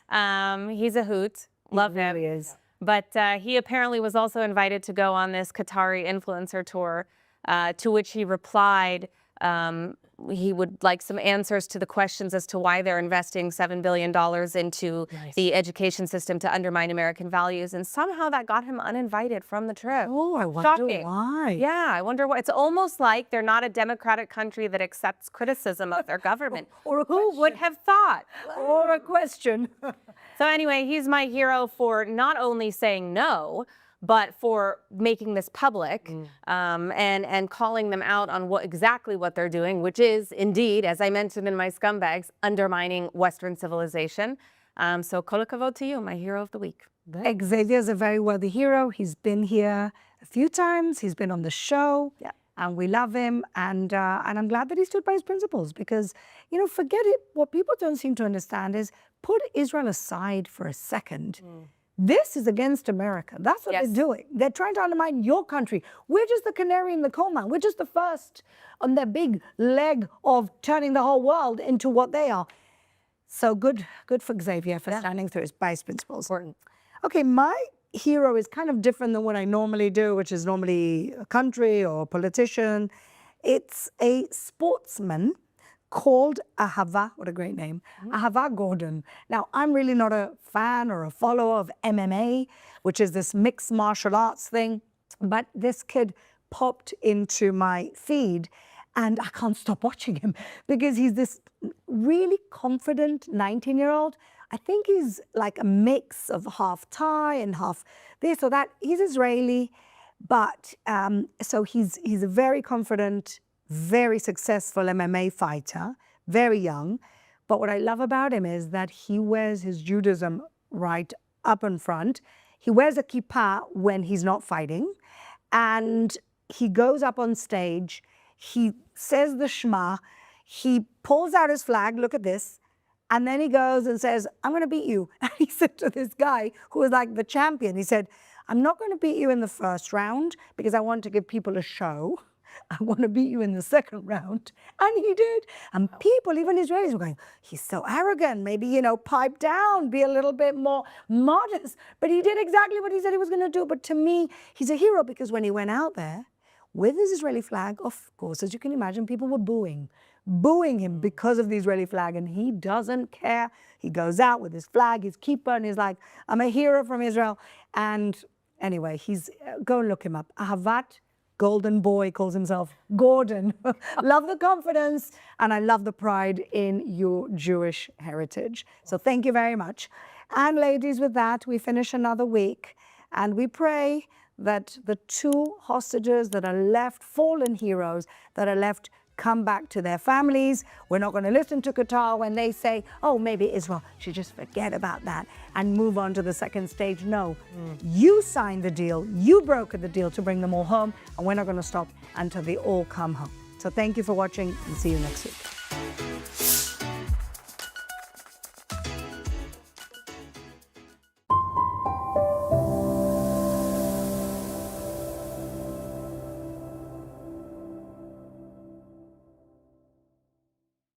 United Hatzalah, Israel's all-volunteer emergency response organization, is preparing for its Miami Gala coming up on December 17th. This year's event honors former Mossad Director Yossi Cohen, former U.S. Secretary of State Mike Pompeo, and Nova Festival survivor Bar Cooperstein. Joining us now is United Hatzalah founder Eli Beer. Thanks for joining, Eli. Thanks for having me. So, Eli, why were Yossi Cohen, Mike Pompeo, and Bar Cooperstein chosen as this year's honorees?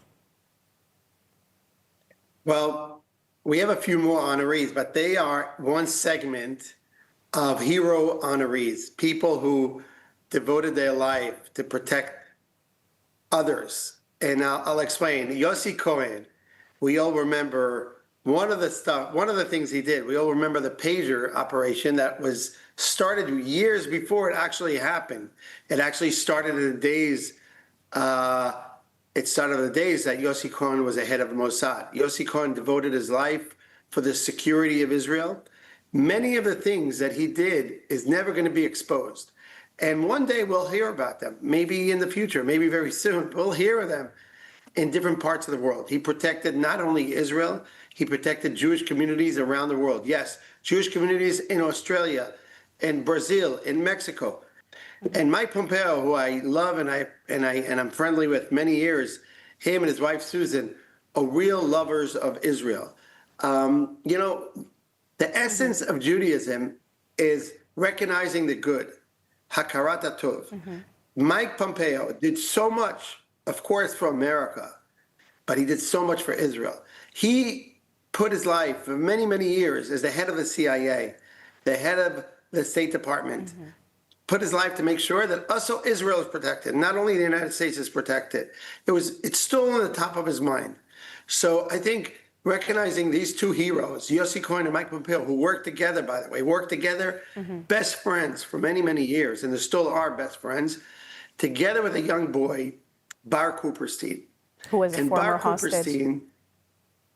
Former hostage, but people only think of former hostage. He is a total hero, like a real true hero.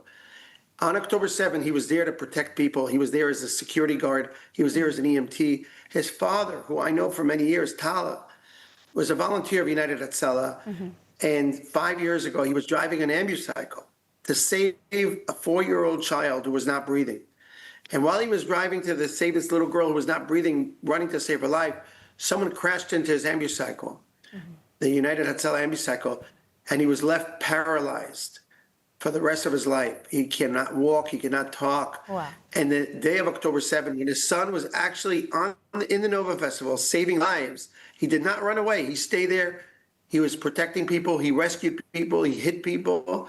And then he was in the Hamas for hours. Eventually, he was caught by the Hamas and he was tortured for 738 days.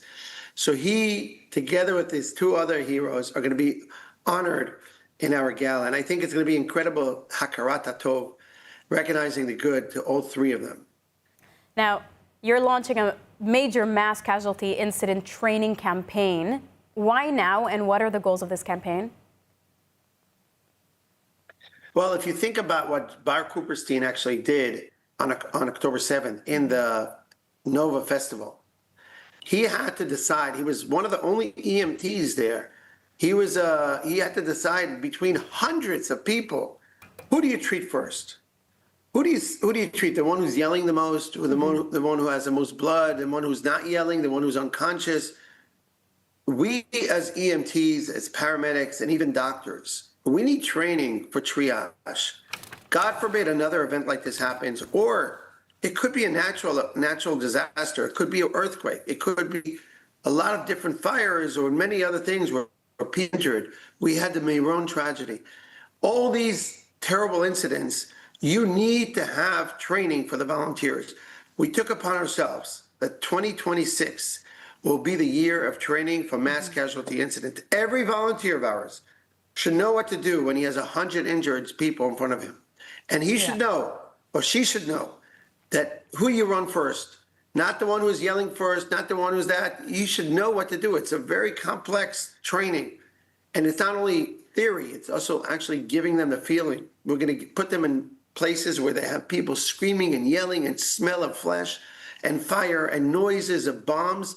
And that's where they're going to have the environment of training. And I think that's going to benefit Israel tremendously. Sounds really tough, but super important, and so is your work. Eli Beer, thank you so much. Thank you. As Israelis prepare for Rosh Hashanah, the Jewish New Year, millions of shekels worth of food will go to waste, while thousands of families struggle to put holiday meals on the table. Leket Israel, the country's largest food rescue organization, is changing that, delivering fresh holiday boxes filled with fruit and vegetables to those in need. Today, we're joined by Joseph Gittler, the founder of Leket Israel, to learn more about their mission and how viewers can help. Joseph, thank you so much for joining us today. Thanks for the opportunity, and Happy New Year to all. Joseph, why did you start Leket Israel, and what is food rescue? What about it can you tell us? Can you explain a little bit? So I started Leket Israel because Israel today is a Western country, and we waste with the best of them. But unfortunately, those who've been left behind in Startup Nation have only found it harder over the years to make ends meet. So what food rescue does, it says we have all this wonderful, healthy, nutritious, safe food going to waste. That's really just an abomination. Let's make sure it gets in the hands of those who need it. So sometimes it's not so clear how exactly this food is rescued. So what we're talking about is cooked meals that never made it out of the kitchen. There's a fear of not having enough food, whether it be in the army or at a wedding or at a corporate cafeteria. And so there's always excess made.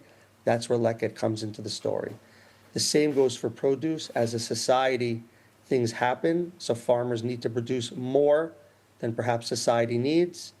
And then you have instances of low market price or ugly fruits and vegetables or order cancellations, which unfortunately are happening a lot today. Israeli farmers are struggling to send their excess crops overseas. And that's when Leket steps in with our tens of thousands of volunteers working in the fields, working in our distribution center, and those are all opportunities and ways to give us a hand. Now, can you tell us about the team behind Leket and the effort that goes into collecting and distributing the food? So we have a big logistics team. When you think of Leket, think of a not-for-profit logistics company. We have a team of over 150 employees in Israel, working with over 75,000 volunteers every year in concert to make sure that all this food that's available from hotels and corporate cafeterias and from farmers and kibbutzim, which simply would go to waste in the past, makes its way to those in need. And what does it mean for families to receive these Rosh Hashanah boxes, specifically during this turbulent year? Yes, so it's interesting. We always talk about the fact that Leket helps people all year round. If you're hungry in February, it's no different than before the holidays. But it's true and not true because there's a pressure and a sense of honor that people want to be able to enjoy their holidays like all others. And once again, in a country like Israel, where so many people can live in dignity, if you're not living in dignity, it makes it that much harder. So we make extra efforts around the holidays to make sure that we have not just our normal produce and not just our normal cooked meals, but we go out of our way to make this year 65,000 additional boxes that we're distributing through our network of partner agencies. And we're also helping communities we don't normally help. So for example, we've been getting a lot of calls from reservists and social workers who work with reservist families, mostly those who have small businesses or are self-employed and are really struggling to make ends meet. Now, how can viewers help Leket make sure that no family goes without food on this holiday? So I'd say two great ways to help Leket. First, if you're in Israel or coming to Israel, get in touch with us at leket, Leket.org. Sign up to volunteer. We need as much help as we can get. And of course, we always need financial help to expand our activities. Just one example, we're distributing for the holidays 2.3 million pounds of mangoes. It's more mangoes than we've ever seen in the history of Leket. And it takes a lot of logistics to make that happen. And so we would love your help. All the opportunities for donating are on our website as well. Absolutely. Joseph Gittler, thank you so much for taking the time to speak with us. Thank you again. Shana Tova to all.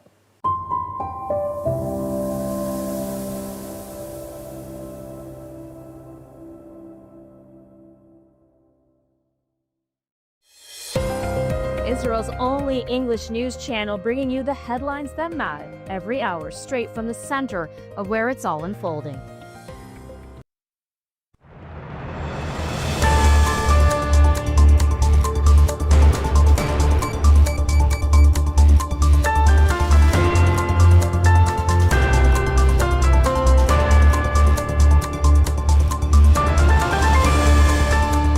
Back to ILTV on the hour. We're live from Israel, bringing you the biggest headlines of the region. I'm Devo Klein, and here is your roundup of the latest developments coming out of Israel.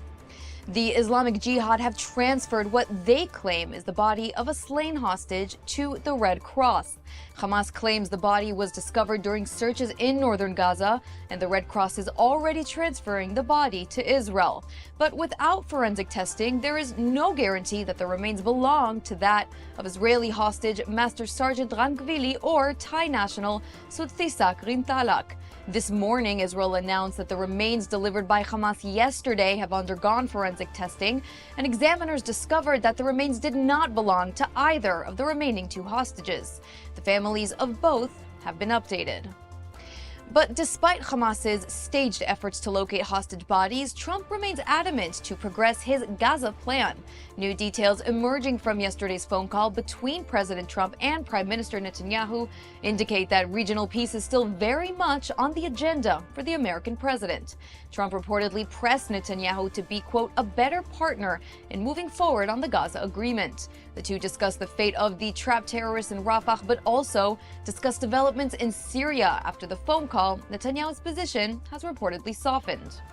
אנחנו נחושים להגן על היישובים שלנו בגבולותינו, כולל בגבול הצפון, ולמנוע התבססות של טרוריסטים ופעולות עוינות נגדנו, להגן על בעלי בריתנו הדרוזים, ולהבטיח שמדינת ישראל תהיה פתוחה מהתקפה קרקעית ואחרת מהאזורים צמודי הגבול. מה שאנחנו מצפים בסוריה לעשות זה כמובן להקים אזור חיץ מפורז מדמשק ועד אזור החיץ, וכמובן מבואות החרמון ושיח חרמון. ברוח טובה, בהבנה של העקרונות הללו, אפשר גם להגיע להסכם עם הסורים, אבל אנחנו נעמוד על עקרונותינו בכל מקרה. And UK police are now under fire after admitting that they have used fabricated evidence to justify banning Maccabi Tel Aviv fans from a match in Birmingham last month. The West Midlands police chief told British lawmakers that the force relied on false reports when recommending the ban for the November 6 game against Aston Villa. The dossier claimed Maccabi fans were involved in violence in Europe, including a 2023 match against West Ham United that never happened. And other allegations, from throwing people into canals to targeting Muslim communities and requiring a 5,000 officer deployment, have been publicly disputed by Dutch authorities. The admission has triggered outrage, with critics saying Israeli fans were unjustly barred based on misinformation and that the police risked undermining public trust. Well, the European Broadcasting Authority now faces a similar dilemma: disqualify Israel from an international apolitical event or succumb to pro-Palestinian violence. Tomorrow, the EBU will discuss Israel's participation in the 2026 Eurovision Song Contest, as several countries have threatened to boycott the event should Israel participate. Slovenia, Ireland, and Spain will not participate if Israel is involved, but Germany stands firm with the Jewish state, saying they should be allowed to participate, as they have been for nearly 6 decades. They join host country Austria in defending Israel. And finally, today is International Disabilities Day. So what better time to support rehab centers and medical facilities who treat those who have been injured by the war? Well, that's exactly what the Israel Innovation Authority is doing. Together with the Ministry of Health, the Israel Innovation Authority are launching a nationwide pilot project where 10 million shekels are being invested in 10 of Israel's most leading medical centers. This pilot addresses the urgent need for motor, sensory, auditory, and physiological rehabilitation technologies in light of the significant rise in injuries following the Iron Swords War. This is revolutionary for soldiers who have been injured. And that's a wrap for this edition of ILTV on the Hour. Scan the QR code that's on your screen right now for all of the latest developments coming to you live out of Israel. I'm Devo Klein. Thanks so much for joining us for this update, and I hope to see you soon.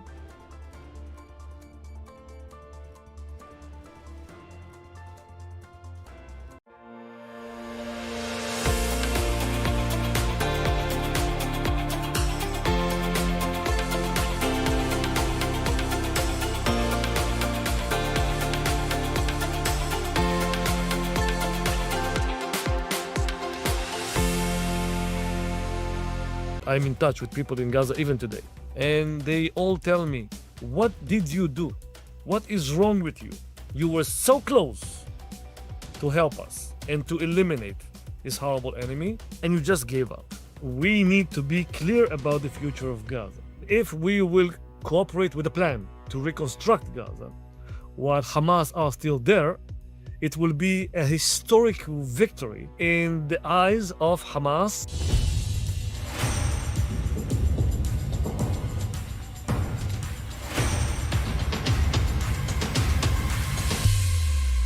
Welcome back to Axis of Truth on JNS. Well, from Africa to Minnesota and around the world, it seems that Islamist terrorism is a growing problem, plaguing the entire globe on every continent. And as we know, Gaza is no exception to that. Yes, there is a ceasefire, at least on paper, but this is despite the fact that all last week, for example, we saw repeated violations by Hamas and swift reactions by the IDF targeting Hamas terrorists in response. So let's zoom out a little bit on this issue. Is this ceasefire even plausible? Well, joining us to discuss is the world's foremost expert on Gaza and the former head of Kogat, as well as the last Israeli mayor of Gaza before the Israeli withdrawal. We sat down with Colonel Grisha Yakubovich last week to discuss the future of Gaza. Well, joining us now to discuss the latest situation and what will become of the Gaza Strip is Colonel Grisha Yakubovich, who is the former head of Kogat, as well as the last mayor of Gaza itself when there was still a Jewish community on the ground there. Now, Grisha has over 30 years' experience of advancing partnerships between Palestinians and Israelis, and today we're going to ask him what's going to become in the coming months and years of the Gaza Strip. Grisha, thank you so much for joining us. Always a pleasure to speak with you. To start, Israel has achieved major military gains in Gaza. I think that's undeniable. But realistically, what is the next step? How do we move from a combat phase to something sustainable without repeating the same mistakes of the past in Gaza? Well, Emily, first of all, I want to clarify one thing. When we say that Israel achieved a lot by our amazing soldiers, the IDF, it's in the eyes of the beholder. And we need to understand that, because what looks as a victory to us, and it is a victory, the other side, Hamas, the terror groups, the terrorists, they consider the situation as their victory. And we need to understand that, because it will have a huge impact on the future. Because if in their eyes they won, it means they should get more. And if in our eyes we won, it means they should get zero. And this is actually the basic understanding that we need to clarify. Because if you ask somebody, a Western guy who won, definitely it will be Israel. But if you ask any kid in Gaza who won, they will tell you definitely Hamas. And we need to understand that, because for them, being able to stand against us for 2 years and even negotiating with us about the ability to allow to 150 terrorists to move from an underground tunnel from Rafah to Gaza, this is a victory. Yes, for us, it looks like, they are begging and they're asking and they are using the mediators. And again, I want to be clear about it. For them, this is a victory. So as long as they stay in Gaza, for them, it's a victory. And we need to be clear about the future of Gaza. If they will stay in Gaza, and if we will cooperate with a plan to reconstruct Gaza, while Hamas are still there, it will be a historic victory in the eyes of Hamas, and maybe that's how they will write their own history. In Western approach, they suffered a lot of casualties and huge destruction and whatever. But for them, it's a matter of time. It can be fixed as long as we are on our legs. So if you ask me as an expert, how do I prefer that the future will look like in Gaza? That nobody will stay in Gaza, because I don't see that they have a future after what they did on October 7th. But if we will need to settle and to accept a deal, I think that we should this time put a price list, and we give nothing for free. And if they will want to get something, only if they will be able to provide us insurance, guarantees that they will be unarmed and that they will have no terror intentions in the future. Now, I know that you've worked in Gaza for many years. I think you know it better than perhaps anyone I know. What does the reality on the ground look like right now in terms of Hamas remaining in power, remaining in command and control? Emily, one of the things that I want to raise is that we are usually focused on one thing, and again, I'm not judging. Okay, I'm just saying that your question is towards Gaza. This is not the issue. I think that the issue is actually the West Bank. I think the issue is Lebanon. I think the issue is the Middle East. I'm going to ask you about that too. I know. I just wanna raise the dilemma, because it's not only Gaza. It will have a huge impact on the West Bank. It will have a huge impact on the Palestinians in Jordan and in Lebanon. So whatever we do and whatever we implement in Gaza, it will impact us from the north and from the east and from Judea and Samaria. The reality in Gaza, there's a huge destruction there. Israel succeeded to defeat Hamas as a terror army, but not the ideology and not the terror groups. That as long as they are there, as long as they are negotiating, they will stay there. And I believe that we will not have a choice than to accept them as part of the solution, as it looks like right now. And I think that this is one of the biggest mistakes that we are doing right now. On one hand, we succeeded to achieve the impossible, the unbelievable. I never even dreamed in my I don't know, the best dreams ever that they will release the live hostages, and we achieved that thanks to President Trump and to this brilliant deal.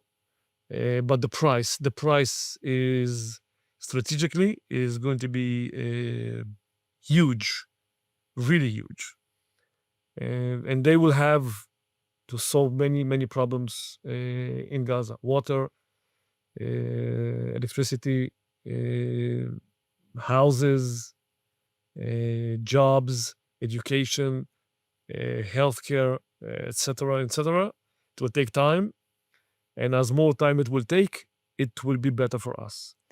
Well, one of the things that we're already seeing Hamas do just in recent days, they're accusing Israel of cutting off aid or denying aid.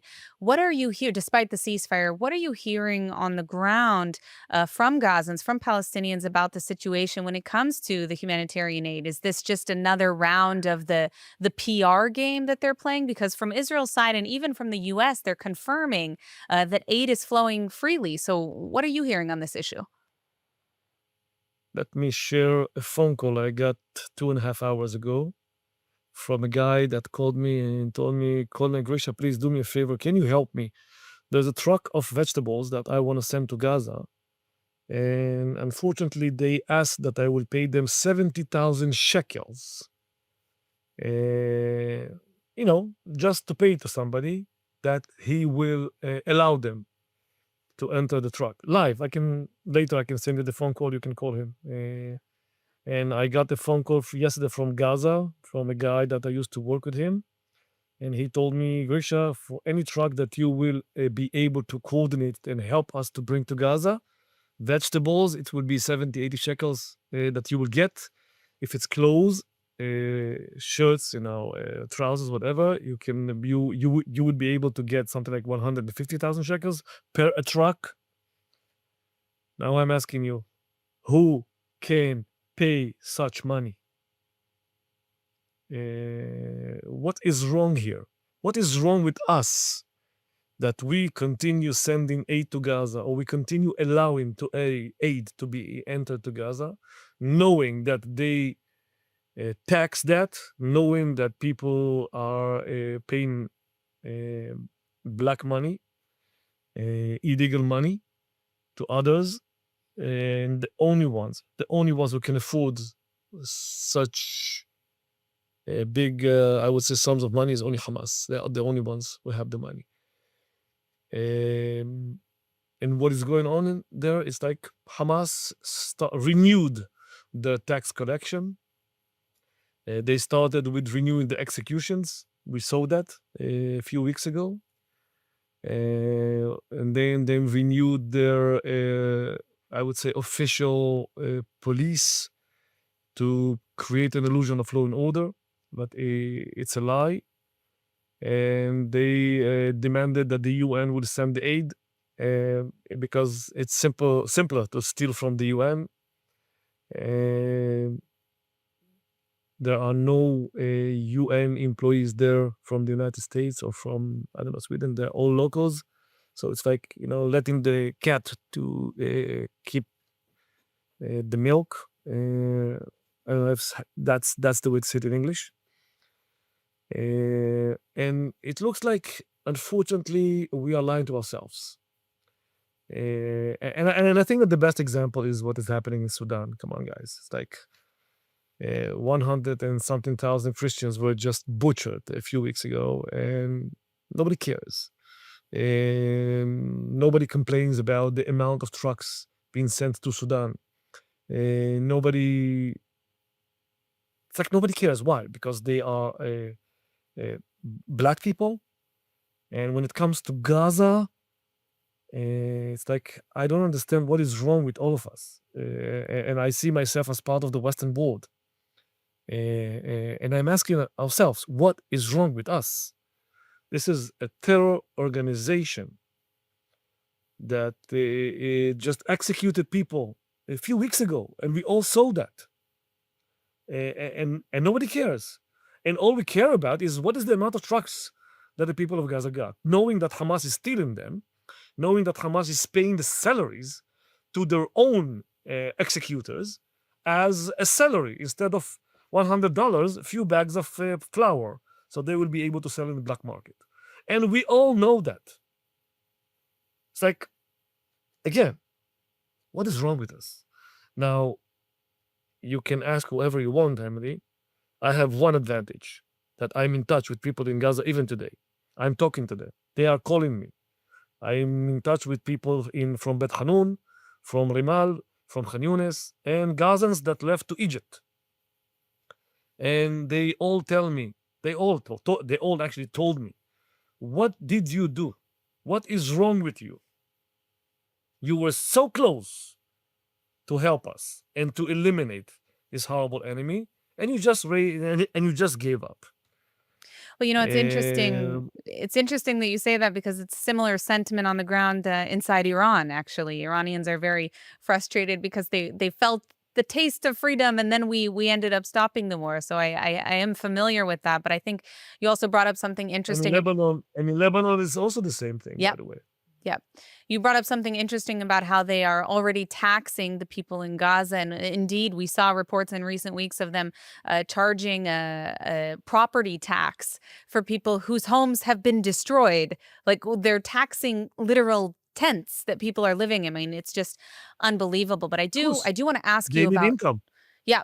I want to ask you about the West Bank. We know that this is another front that certainly threatens Israel. There's a lot of activity of different terror organizations there, and this is under the control, for anyone watching, of primarily the Palestinian Authority, although Hamas also threatens their rule. I want to ask you what your take is on the stability of the Palestinian Authority in the West Bank, particularly right now. Is this a body that Israel has potential to work with? Is there any future with them? And setting Gaza aside for the moment, just the front in the West Bank. We've seen terror organizations and the Islamic Republic try to fund organizations to funnel in weapons, even through Jordan. Is the Palestinian Authority even really in control? Well, I'm gonna answer, Emily, but the answer will be like that, okay? If you don't mind, it will take me 2 minutes and I'll be done. We all heard about a word in Arabic that Hamas and people in Gaza and in the West Bank used. It's called muqawwama. I know that you heard about it.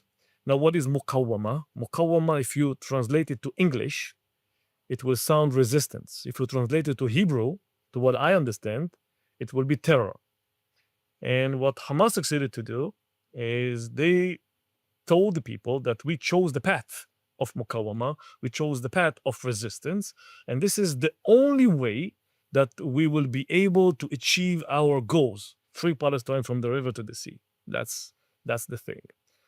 Fatah, Yasser Arafat, before Mahmoud Abbas, he at the beginning chose Oslo. He chose the solution in negotiation. Mahmoud Abbas declared that this would be the only way, and he's against the way of muqawwama.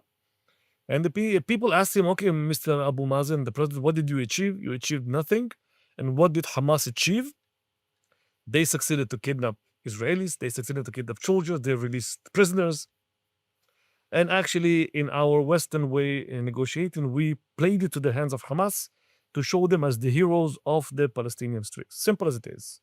What way worked? The way of muqawwama. Now, just one comment. When you say muqawwama and its resistance, and people in the West repeat resistance, it brings you back in history to the word resistance. And the first time that we heard that we all used the word resistance was in movies of Second World War, the French resistance. It means The ones that are resistance are the ones who are fighting the horrible Nazi enemy.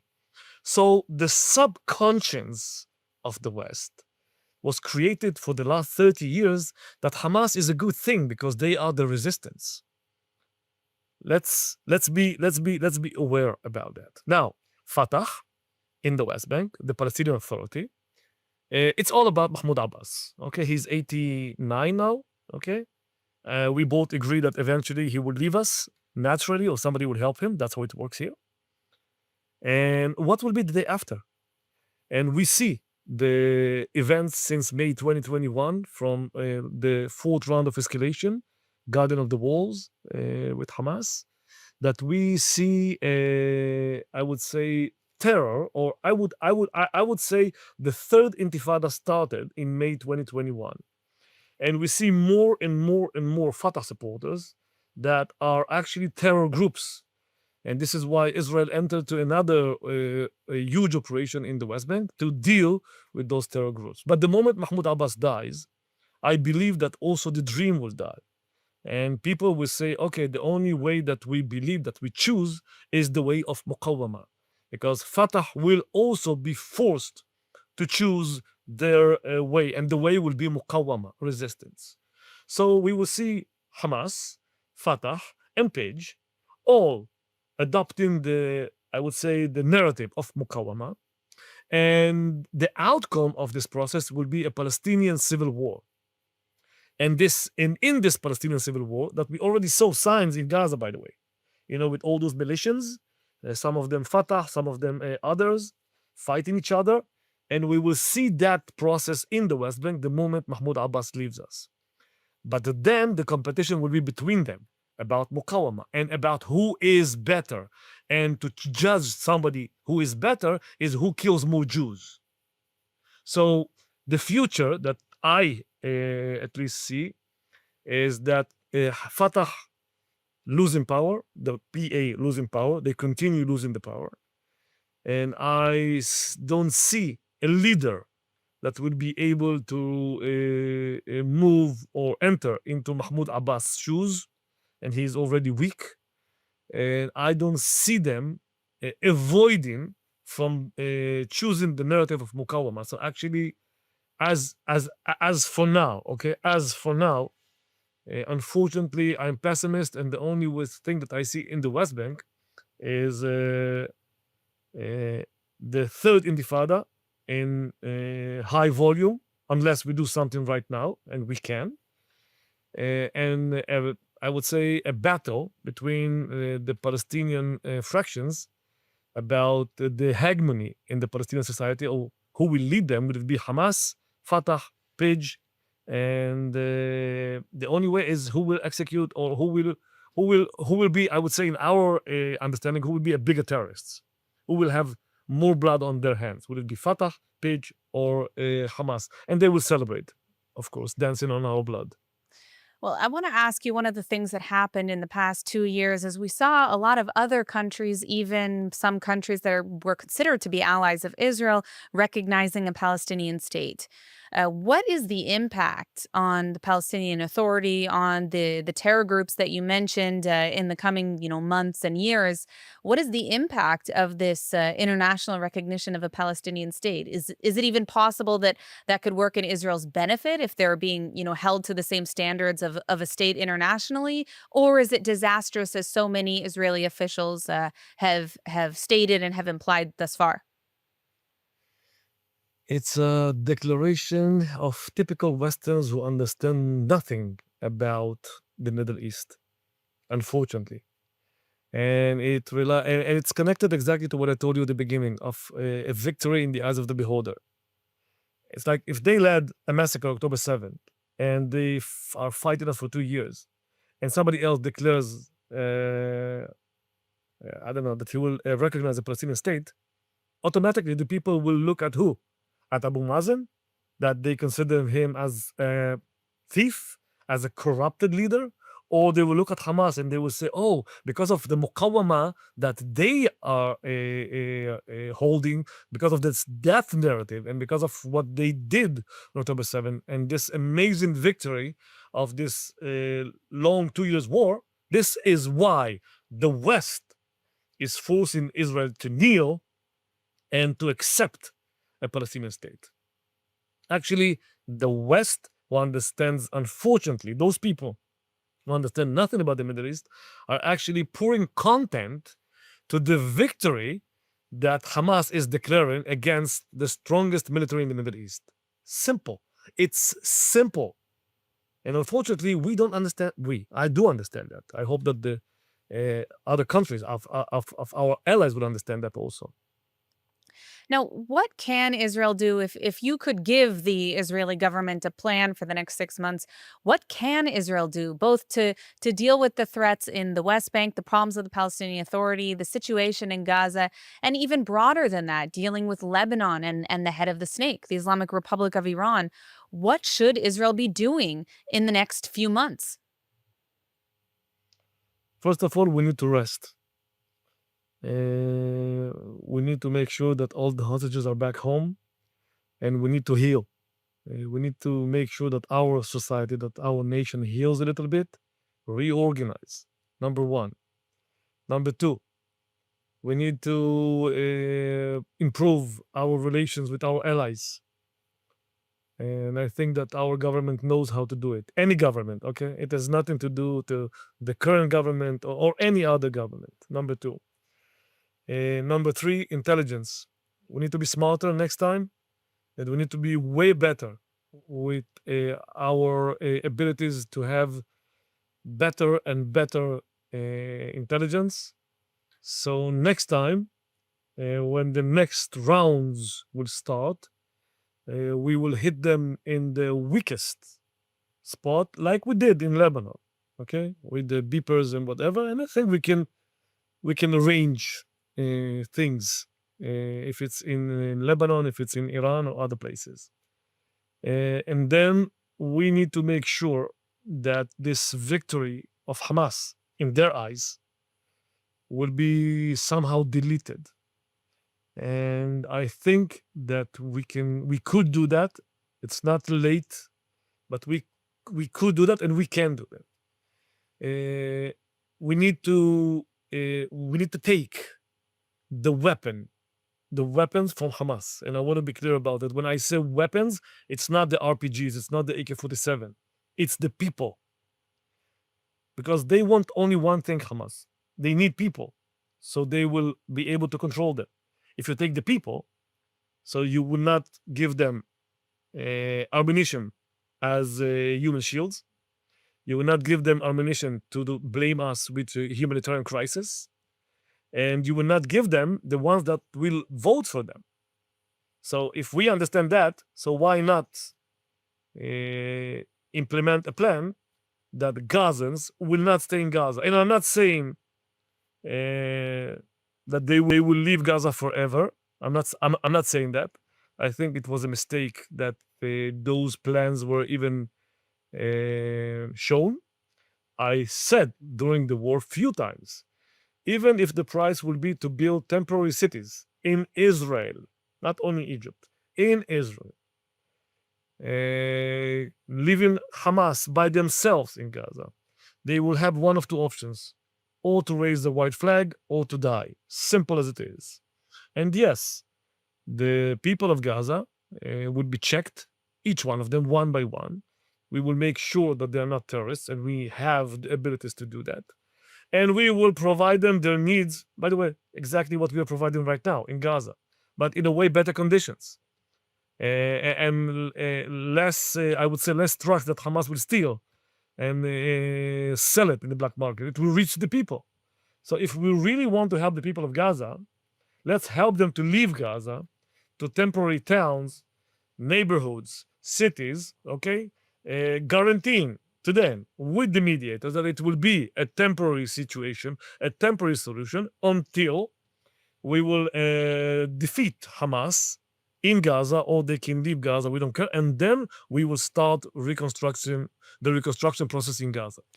I just want to ask, how can you build a policy like this when you're dealing with such a strong narrative of subversion from Qatar, from the Islamic Republic, that's parroted by Al Jazeera, that's parroted even by BBC, as we've seen? Because the natural response that we're going to see from the anti-Israel crowd is that that's ethnic cleansing. Despite the fact that you're talking about a temporary relocation in order to preserve lives, they will It's not call it relocation. ethnic No, no, no, cleansing. no, no, no.